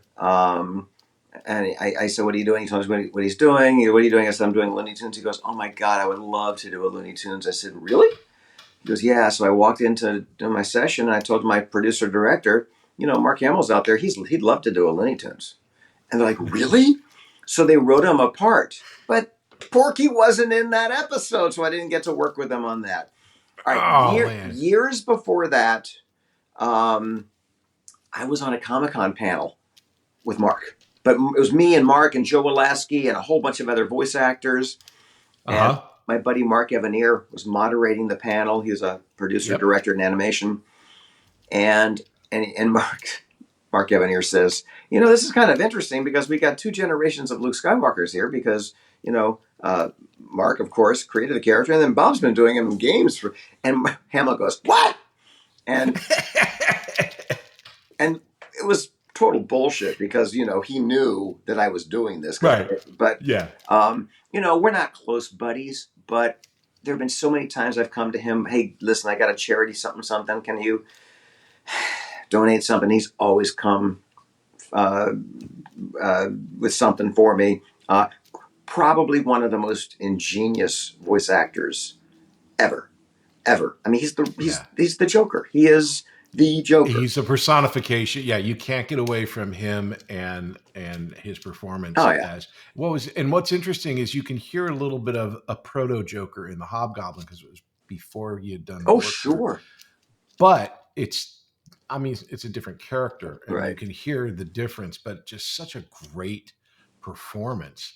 Yeah. And it's, one of the things that, just talking from me to you as far as another actor, what I love about the voiceover job is you lose the look, you lose a lot of the physicality, but like you said, you're not ever not doing the physicality. You just don't get it. So by that reality, you can play a lot more character types than you would if you walk in and they go, well, no, he doesn't look like the character. Here, Yeah. you don't have to look like the character. You just have to sound like the character. Yeah. And so that's always been exciting for me. I don't know. There's just something really kind of magical about when you're on a TV movie set, and I've been on a bunch of them. When you walk into the set looks exactly like what it should look like. They're lighting, you've got makeup, you've got hair, you've got wardrobe. You are dealing with everyone else that is there. We're all like for JAG, we're all in uniforms. For Little House, we're got horses. Sure. It's kind of easy. I hate to say it, but it's kind of easy to get your head into that space. When you're at Margarita Mix or when you're at LA Studios and you're in the same room that you've played 1,000 different places, it's all in your head. Yeah. Do you have a favorite studio? Do you have a favorite place to work? Well, right now it's mine. If I don't have to drive the 405 or, get that dreaded call, hey, at 4:30, can you be at Westside Casting in Santa Monica in an hour? I do like salami. I do like Margarita Mix. I love Margarita Mix. Oh, that's where I learned Porky loses his stutter if I drink. We were at I forget what we were doing, but we were at Margarita Mix, and people usually explain Margarita Mix for the people who haven't had the awesome experience. It was an oasis. It was like this beautiful, terracotta, gorgeous, and they would blend margaritas and they would have fajitas, and it was all Mexican food. And they had a margarita woman there that would make margaritas, and it was like what I loved about it in Hollywood, or because they had two of them in Santa Monica and Hollywood. Yeah, the Hollywood one, looked like it looked like just some beat up old warehouse, and you walk in and it's like this majestic, beautiful studio, and they had this gorgeous. I got a chance. I'm sorry to take over here, but I had a chance to work with James Coburn doing a voiceover where he was the announcer for some bank or something, and I was just a character in this. But I got to do that there at Margarita Mix, and it was an over-the-top experience because it's such a beautiful location, and they have this. I mean, they serve you real margaritas. Yes, so there you go. So you're at Margarita Mix. Yeah, they came in with margaritas, and I was like, okay. And Patrick, I didn't even drink that many of them. I didn't even finish one. But, that was strong. And I went into the booth, and whatever Porky was supposed to say, instead of, it came out, and, the producers, everyone was laughing. And I said, guys, I'm serious. I can't do them right now. And they're like, try them. I went, I said, I have no dexterity. I can talk. I just can't stutter. And Kathleen Helpe, who was, I think, the president of Warner Animation at the time, she goes, what do we do? And I said, I do have a suggestion. I say that we continue drinking and eating. And I will take a cab home. This is before Uber. I will take a cab home. I will come back tomorrow, and I will not charge you for another day. And Kathy looks at everybody, and the engineer goes, we can do that. So that's what we did. Yeah. It's amazing. It's sort of like, it's not a cult, but it's very close to that feeling when you're working in, again, it goes back to the voice. It goes back to the fact that they can have 6 guys down there doing your job, in a second. I had a gig where I was the announcer for the WB, and I was their comedy guy. So it's like just doing the promos like you're doing for the Me Too TV. Sure. And I showed up one night, and I was sick as a dog because you show up because you don't want to hear the story that, what was it, Joe Cipriano always told about, being the Fox announcer. And he goes, I'm just taking a week off. And then that was it. That was the last time he You was the bet. announcer for Fox. And it's like, you can lose a golden goose if you don't think quick on your feet or just show up and do the best that you can do. I was sick as hell. And they said, you don't even sound like yourself. And I go, no, I can do it. And they're like, Patrick, just take the day and we'll see you in the morning. Yeah, I But became the voice of Disney Channel because the guy they had all of a sudden wanted Fridays off, and started saying, I don't want to come in before 9, and then he went on vacation, a part of his contract, and I auditioned and got the 2-week contract vacation voice, and they didn't renew his contract when it was because they said to me, would you mind working Fridays? And I said, I don't mind working midnight on Sundays. I don't care. I'm happy to work. So, I have a question for you about voiceover. Yeah. Because so much of Little House was shot outdoors. How much of that was ADR, was looping? You're so smart. So I had my first show on Little House, and we do this episode that was pretty much all outside over at Sheaux Me Valley. And I had been a little good soldier actor, done all the, like the Night Gallery or the Night Stalker over at Universal, just like, guest stars. Hadn't really done any looping because it just wasn't enough. It was all inside studio. Mm-hmm. So my first episode of Little House, I go down to Glen looping over at Paramount. And they go, we have 220 cues for you. It was the entire part. It was every line I had on Little House. And the guys on Little House taught me how to loop. Mm. And again, you have these moments where I'm not saying I'm super talented and I save the day. That's not how it works. I've happened to find out that I have an affinity for that pattern. Mm-hmm. When you loop, they called it a loop because it used to be a loop of film where they would Correct. just go through the same circumstances over and over. And then every time it came around, you do your line like, hey, Paul, come here. Yeah. Hey, Paul, come here. Right. Hey, Paul, come here. And then they add the beeps and everything. And so, but it came down to where it's like, I again, like you were saying about being an adult, again, it's kid actors. You're like, oh, is this what you do? Okay, here's how you do it. Mm-hmm. It became something that, and so I did 220 loops over 2 days.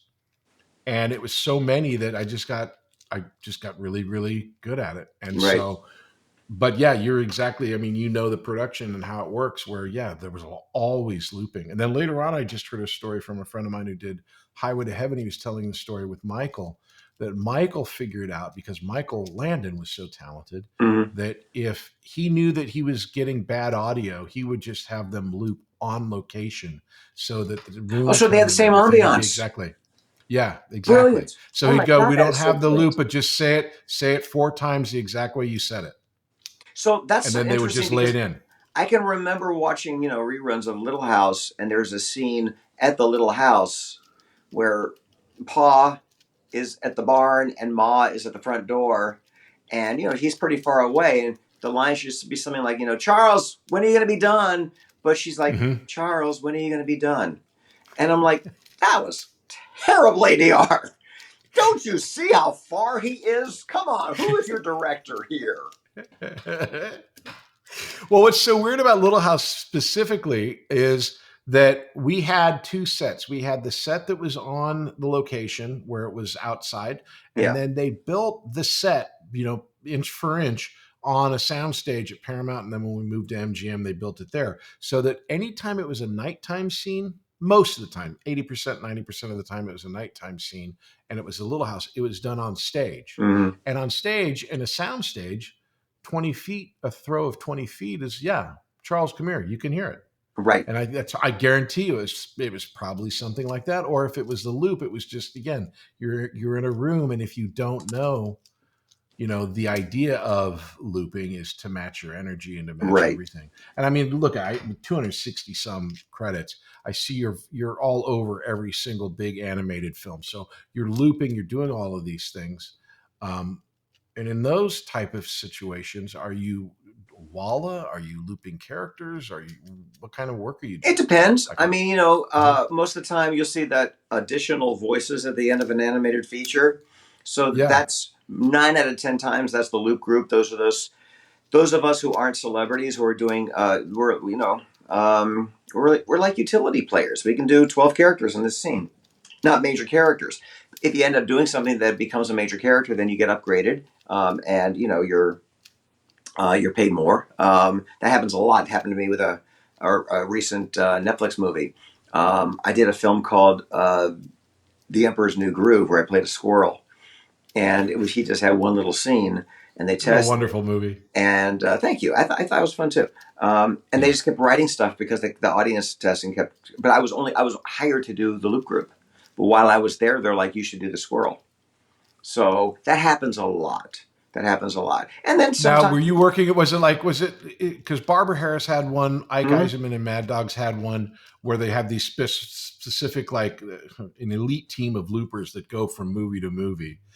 With animation, is it a separate group of people, or did you work with those people, or is it a completely different? Mickey McGowan was like the queen of animation loop groups. First thing she had me in on was The Hunchback of Notre Dame.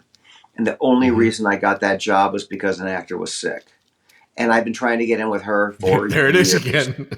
Yeah. Just for freaking years. And when I got there, she said, you better be good, kid.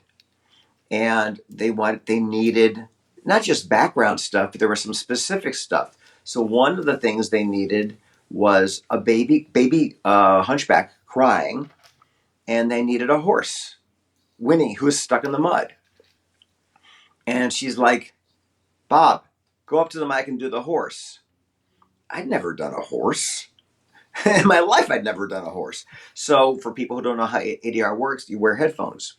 And you hear 3 beeps, beep, beep, beep. And on the rhythm of where the 4th beep would be, it's quiet. But that is beep, beep, beep, act.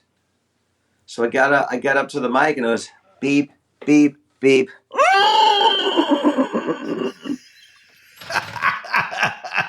and it impressed her. And then she said, can you also do a baby crying? I said, yeah. So I don't even remember the scene, but I don't know if Quasimodo as a baby was left on a doorstep. I don't remember. Yeah, no, he's left at Notre Dame, and they find him in the rain on the stoop. That was it. Okay, see, you got a better memory than I do. So, beep, beep, beep.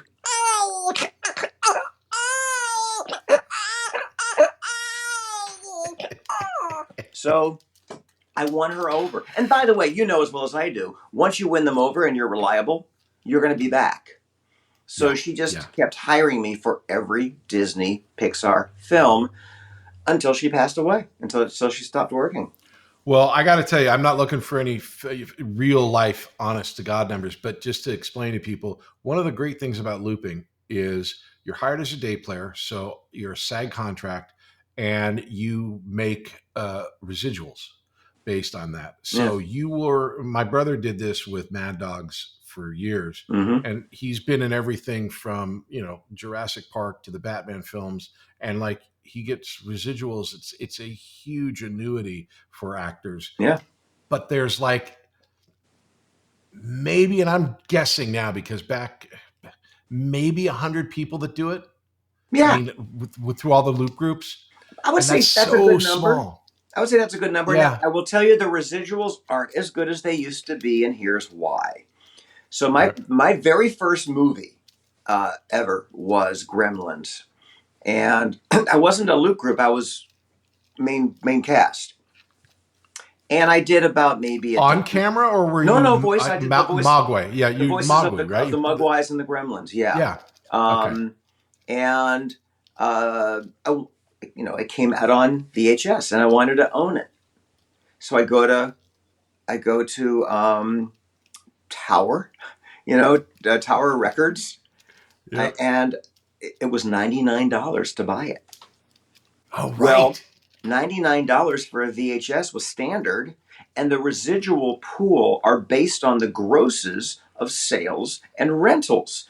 What a lot of people don't know is that when you would rent a video or DVD from Blockbuster, let's say video because you didn't have to rewind it, the DVD, but you'd get that VHS and they'd say, be kind, rewind.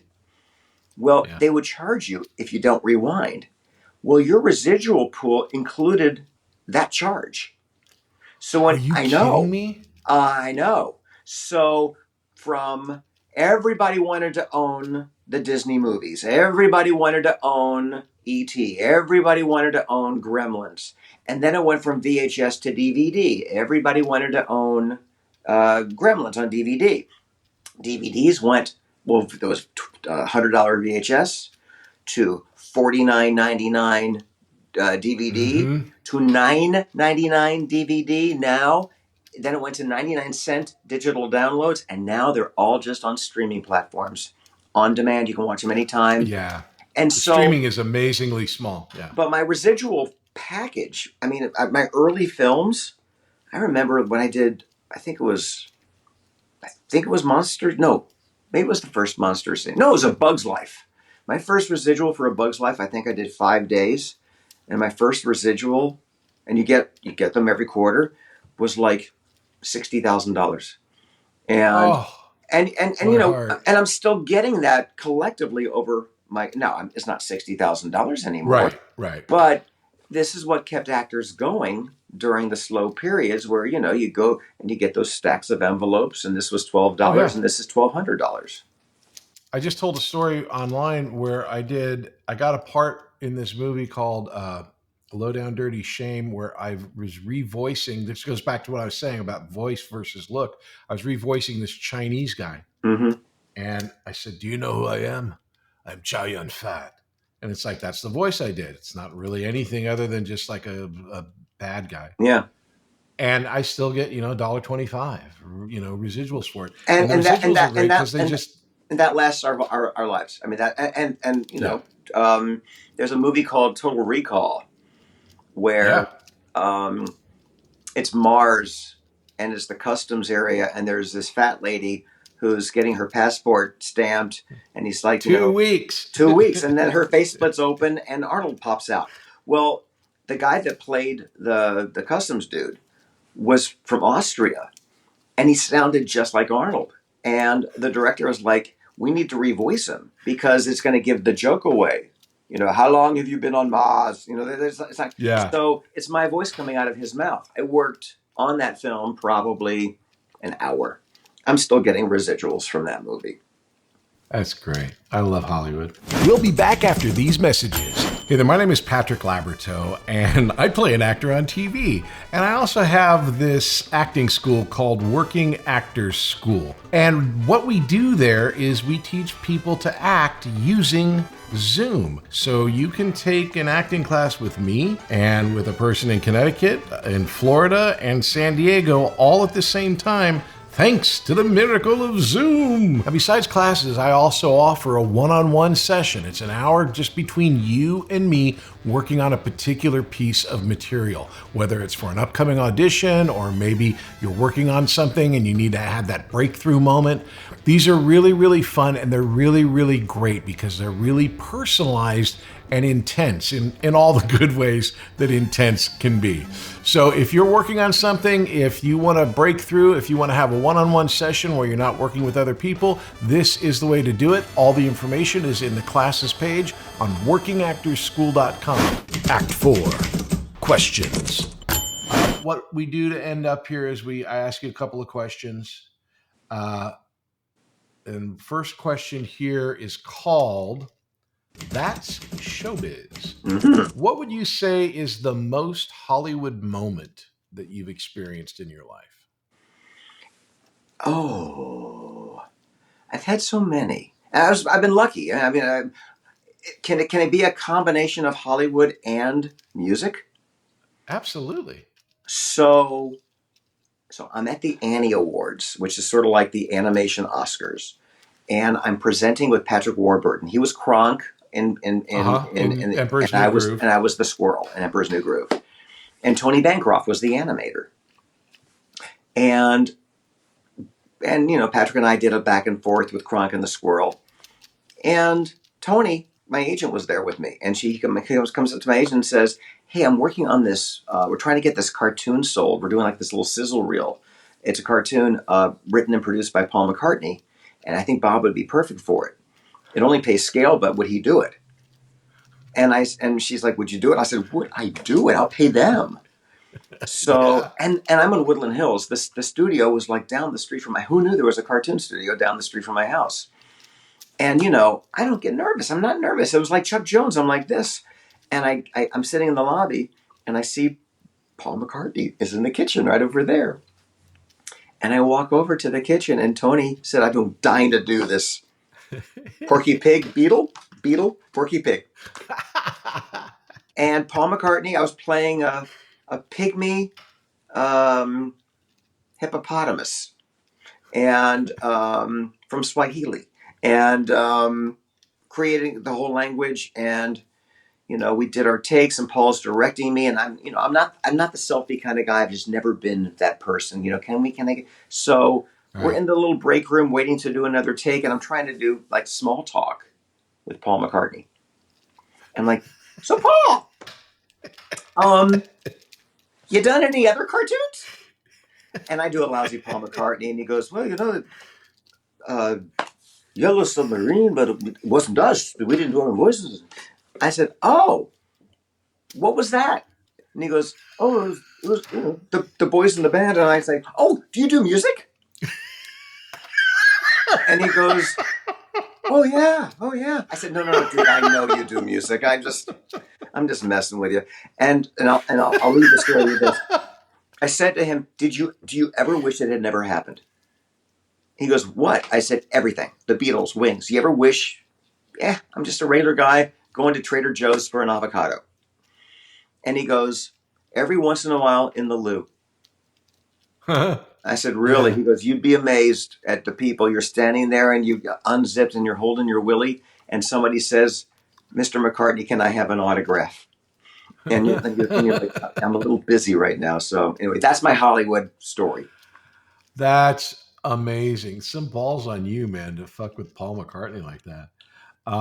Okay, that's SheauxBiz Part 2. Okay. The most embarrassing Hollywood moment.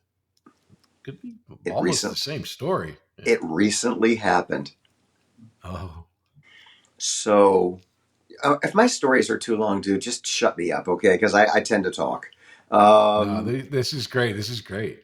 I'm at a restaurant called Cas del Soleil in like near Toluca Lake with my buddy who's Donald Duck, and he's a buddy of mine, and we're having dinner, and Seth MacFarlane walks by. Who? Seth MacFarlane. Okay. And Daniel goes, oh my God, we've got to meet him. And he goes, have you ever met him? I said, no, I've never met him. I've worked on Family Guy, but he wasn't there. I've never met him. And then William Shatner walks by. And I said, okay, here's why I want to meet William Shatner. I was a huge Boston Legal fan. And at the end of every episode, he and James Spade would be sitting there smoking these big old cigars. And I'm a big cigar smoker. And I always wanted to know what brand he smoked. So I thought, well, that's going to be my Mr. Shatner. Can I just ask you a question? So we were like, how do we go from table to table? You can't just, they're dining together. Oh, so my God. This is great. So we go over there and I say, Mr. MacFarlane, first of all, you're the current generation of classic animation. I'm Porky Pig. He's Donald Duck. And we're just big fans of yours. And thank you for the work you do. And he's like, oh, okay, thank you. And Shatner goes, I think you need to leave. And I said, oh, no, I've got something for you. And he stands up and he gets in my face and he starts turning red and purple. And he's bulging. He goes, I'm going to call the goddamn manager. Get the hell out of here. I thought he was joking. I said, take it easy, Captain Kirk. It's okay. But I do have a question for you. And then he starts spitting at me. And I'm realizing, oh, this is real. Okay. I said, okay, guys, well, bye. See you later. And we walked away. And I turned to Daniel. I said, that did not go the way I wanted it to go. Now, there's a little part 2 to this. So Daniel went back to the table to pay for the bill. I had to go to the men's room. And there's a bar right before the men's room. This guy at the bar goes, excuse me, are you Bob Bergen? I said, yeah. And he goes, "Did you open for Kenny Rogers years ago?" I said, "Yeah." He goes, "Okay, so I was in the band, and on the tour bus, you were teaching me all about voiceover. And I just want to thank you. I never really pursued it." I said, "What are you doing now?" He goes, "Well, I'm a music producer with David Foster." I said, "Well, you're doing okay." And he goes, "Yeah, but I came really close. I auditioned for Donald Duck and didn't get it." And I said, "I'm having dinner with Donald Duck. Do you want to meet him?" And he goes, "Really?" I said, "Yeah." So I go to Daniel and I said, "I want you to meet this guy. He loves Donald Duck." And well, Daniel's now shell shocked from William Shatner and Seth MacFarlane. And I said, "No, it's going to be fine. It's going to be fine." So we went there, and that's how we ended the night, with a lovely conversation with the guy from Kenny Rogers' band and Donald Duck. And it made me try to forget the time I almost gave William Shatner a stroke and he almost punched me in the face. Oh my God! I wonder if when you said, you're a great voiceover and I'm Donald Duck and I'm Okay, Porky as we Pig were and he's Donald leaving, Duck, did they think that you were just making it up? no, I think they thought we were a couple of kooks because we're in the parking lot waiting for our car, and I said, "I never said the voice of. I just said I'm Porky Pig, he's Donald Duck." So of course they think we're a couple of nuts. Right. Now you said two things here. You slipped it in. One, you're a big cigar smoker. I Yes. would be freaking out when I was asking earlier, like, what do you do to take care of yourself? Doesn't that freak you out, like for Well, smoking or when I say changing your voice? Or I enjoy a cigar, but I'm a once a monther, maybe. okay. So I'm an occasion cigar. I will only smoke it outside. It's too cold to smoke them outside at night. So, but I don't inhale. You don't inhale cigars. So you know what it is for me, Patrick.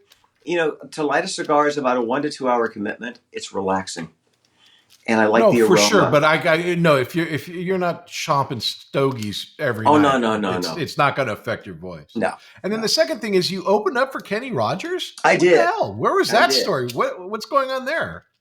Did you have a stand-up routine or? Well, I'd written a one-man show, and it was basically autobiographical. The first act was it was called Bob Bergen. So here's the deal: the story of a nice Jewish boy who wanted to be Porky Pig. And so the first act is the kid who wants to be Porky Pig. The second act is, but I have to pay the bills to be a tour guide at Universal Studios. And the third act is, and here are some stories of playing Porky Pig. And I had a manager at the time, and we put it up in this little teeny theater, and my manager videotaped it, and he had a friend who was also a manager named Ken Cragen, and he showed Ken the tape, and Ken represented Kenny Rogers, and he said, "Look, Kenny needs an opening act for the rest of his West Coast tour, summer tour. Can you take 20 minutes of this and open for him?" And I said, "Well," and my manager goes, "Well, do it." That was on a Monday. On Wednesday, I'm in Oakland at this giant open air amphitheater for 3,500 people. And I'd never memorized anything. I just kind of was working on 3x5 cards when they take. So yeah, it was a little nerve wracking. But I did it for several towns, Oregon, California. I forget where else. But we did about maybe a dozen shows. That's a great story. How was the experience? I'm sure you ran into Kenny Rogers. I never saw him again. I only did that. Well, I found out he didn't like cartoons, so I don't think he was happy with his manager for booking me. His wife Wanda was adorable. She was delightful, and man, the guys in the band, because I would travel on their tour bus, were so cool and so fun and so down to earth and they've been working with him forever. And he did the same show every night, same ad libs, same interactions, everything. Was Mickey Jones a part of this group at this time or no? I don't think so. Okay, but I know who he is. I will tell you with that him. His family. What's that? Do you know Ike Eisenman by any chance? Sure. And whatnot? Sure. Okay, so his dad was in First Edition with Kenny Rogers, and I knew so that. And Mickey Jones and all those guys hung out together. Yeah, exactly. So it was sort of like a lot of those musicians would hang out at Ike's house. Yeah, when we were kids. What impressed me about Kenny Rogers, first of all, just an amazing showman, but even though every show was the same script, it seems so improvised off the cuff. And that's the genius of a true performer, to make it sound fresh, and that he's just coming up with this tonight. It was a thrill. It was a lot of fun. That's a great example of the different formats of performance, like we've been talking about: on camera, voiceover.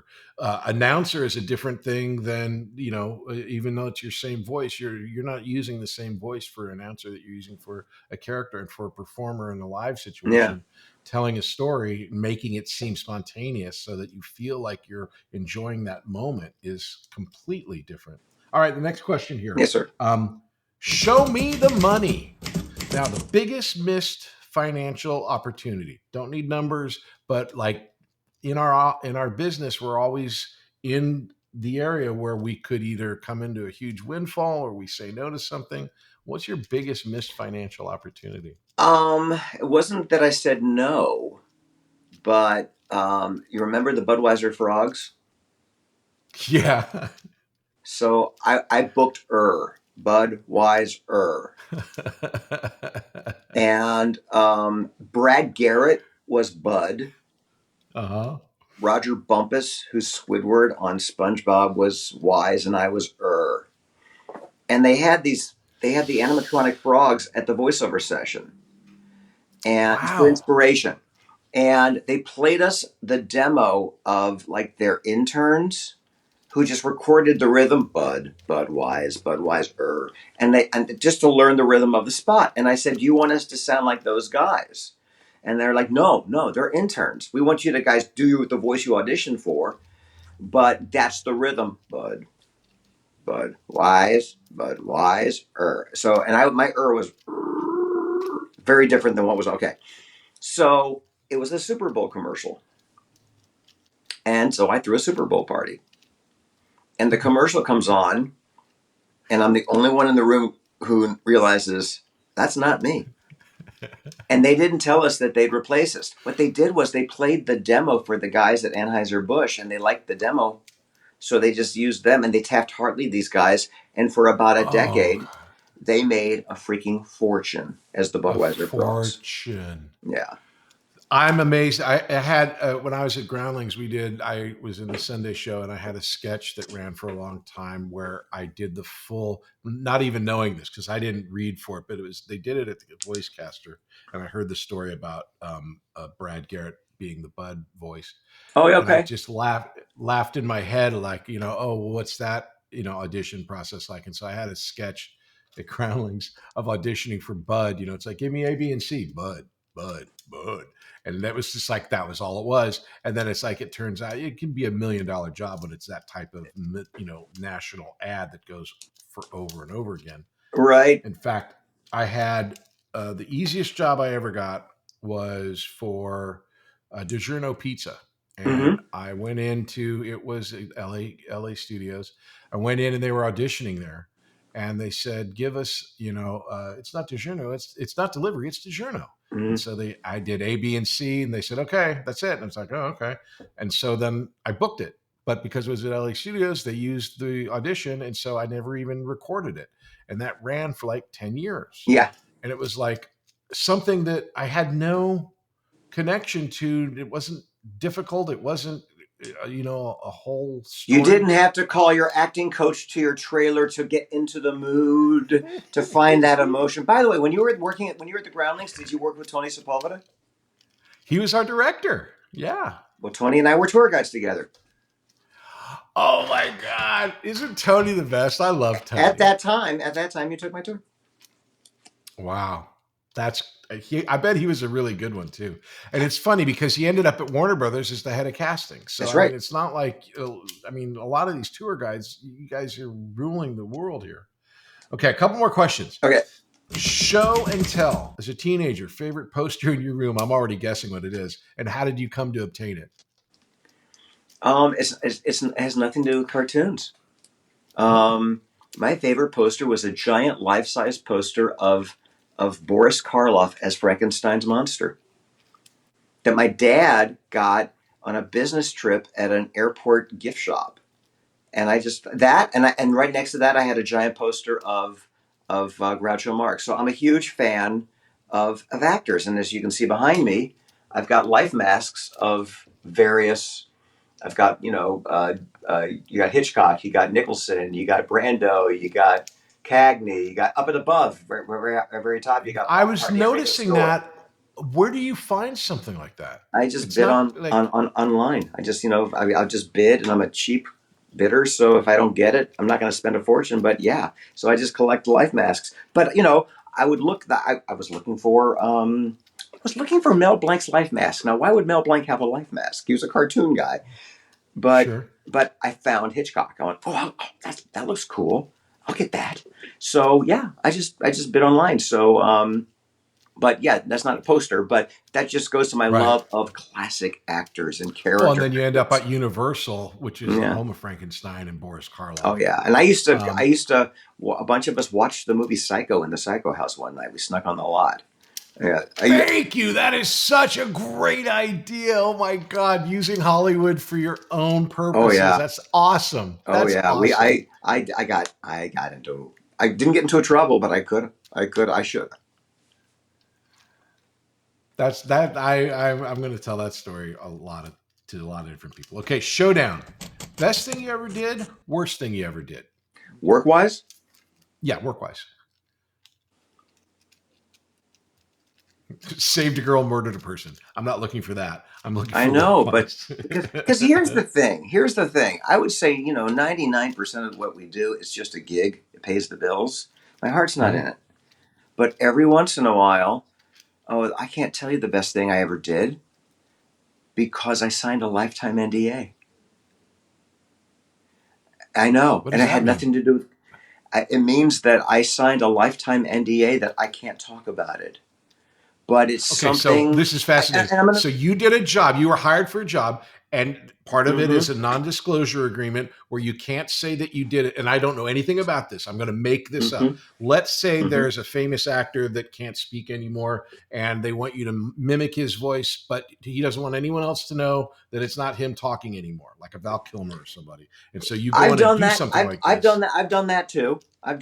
Where I've revoiced classic actors, and they've said, I didn't sign an NDA, but they said, you just keep your mouth shut and don't talk to anybody about it. Okay. No, it wasn't even an acting job. It wasn't a voiceover job. I was hired to do something that the entire world has experienced. And I can't, and I've asked my agent a million times, can you get me out of this NDA? Because what does it matter that I talk about this? It doesn't make or break anybody involved in this, but I can use it to my advantage career-wise. And the company won't, I almost said the company's name, the company will not let me get out of the NDA. But I will tell you, it was quite possibly the absolute coolest job I've ever had in my, and it was a month-long job. Coolest job I ever had in my entire life. That's literally the best answer I've ever had for this question. Because now people, if you're watching, put all your guesses down in the comments. You'll never guess, and I'm dying to hear what the guesses are. Okay. And the worst job. And then the worst job. Yeah, the worst job. That could be the same one. That's the worst thing about it. That is, I'm gonna say that, yeah, because that it's a great job, but it's I can't talk about it, can't divulge it. So yeah, okay. And sadly, it doesn't matter because he signed an NDA. It's not like once we stop shooting this podcast, he's going to tell me. Right. Okay, so finally, show me some love. Yeah. What's your favorite performance of mine? I have one. It's a really good one. It's the one where Nellie talks you into cheating in school. Your Little House. I do. And I had this conversation with Melissa Gilbert because she was on my executive committee at the TV Academy. I was trying to get her to run for governor. And I was just like spewing Little House stuff. Because, I grew up. I was, what year did that debut? Like 74-ish, 75-ish? Yeah, exactly. So I was 74 10. for sure, yeah. So I was the demographic. But I remember, and Allison's a buddy. So I've been on her podcast and I've talked to her about the same thing. Like, I love that episode. And you were just so angst driven. And, it was the wholesome days where, you know, a conscience was the worst thing to disappoint your parents. Well, that's the end. That it doesn't get any worse than that. So you were brilliant in that, buddy. Oh, thank you, man. Thank you. I appreciate that. I'm always amazed that people know of any of this stuff, especially when it goes back that far. Epilogue. All right, man. So here we are. It's the epilogue. Tell me what plug away. I want to know what you're doing. As far as I know, you teach voiceover, so you could be some 15-year-old kid's voiceover teacher. I mean, what do you do? I used to do workshops, 8-week workshops. Now I'm doing everything private Zooms. I have a 4-year wait list. Because I only do like two. I only do like maybe 2 a week.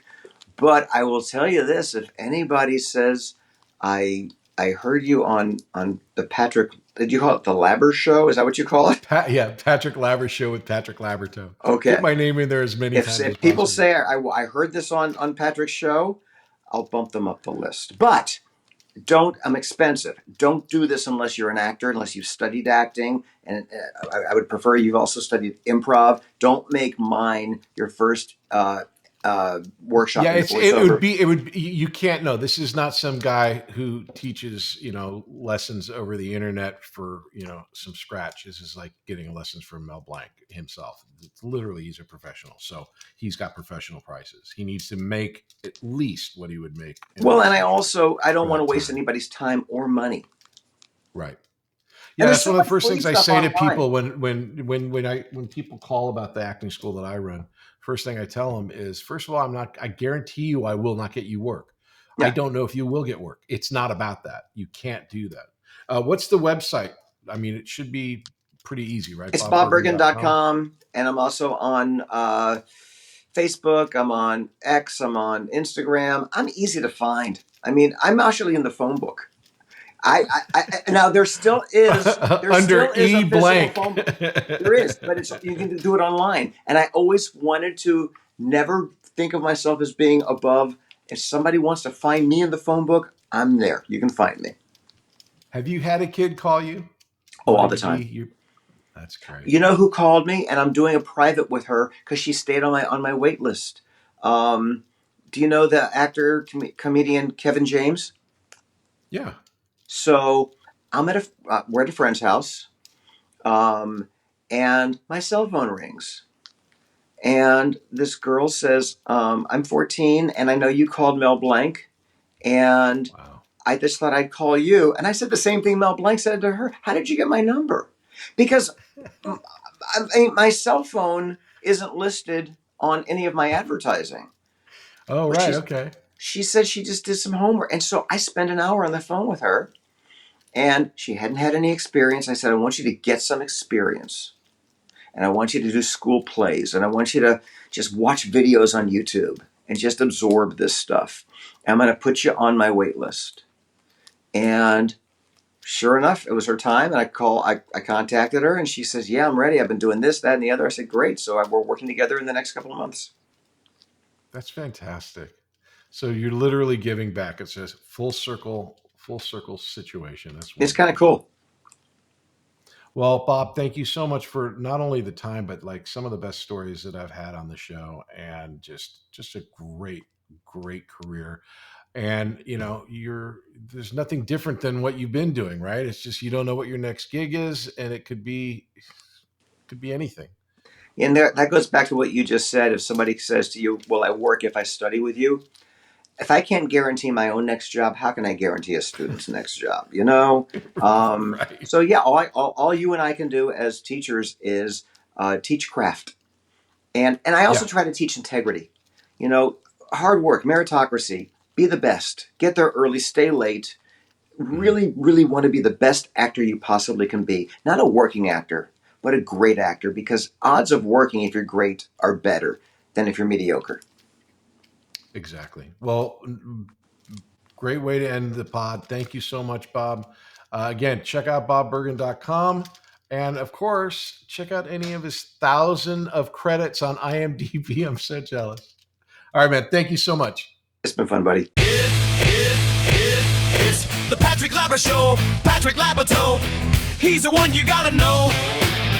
Hey, everybody, thanks for listening. I'm really, really glad you're here and checking out the podcast. It is an audio podcast wherever you get your podcasts. It's a video podcast over on YouTube or on Spotify or wherever you get the video ones. All of my socials are Working Actors School on TikTok, on Instagram, and on YouTube. Please check us out. If you want any information about the school, it is at workingactorsschool.com. We've got classes going on all the time. And again, thanks for listening, and we'll see you next time.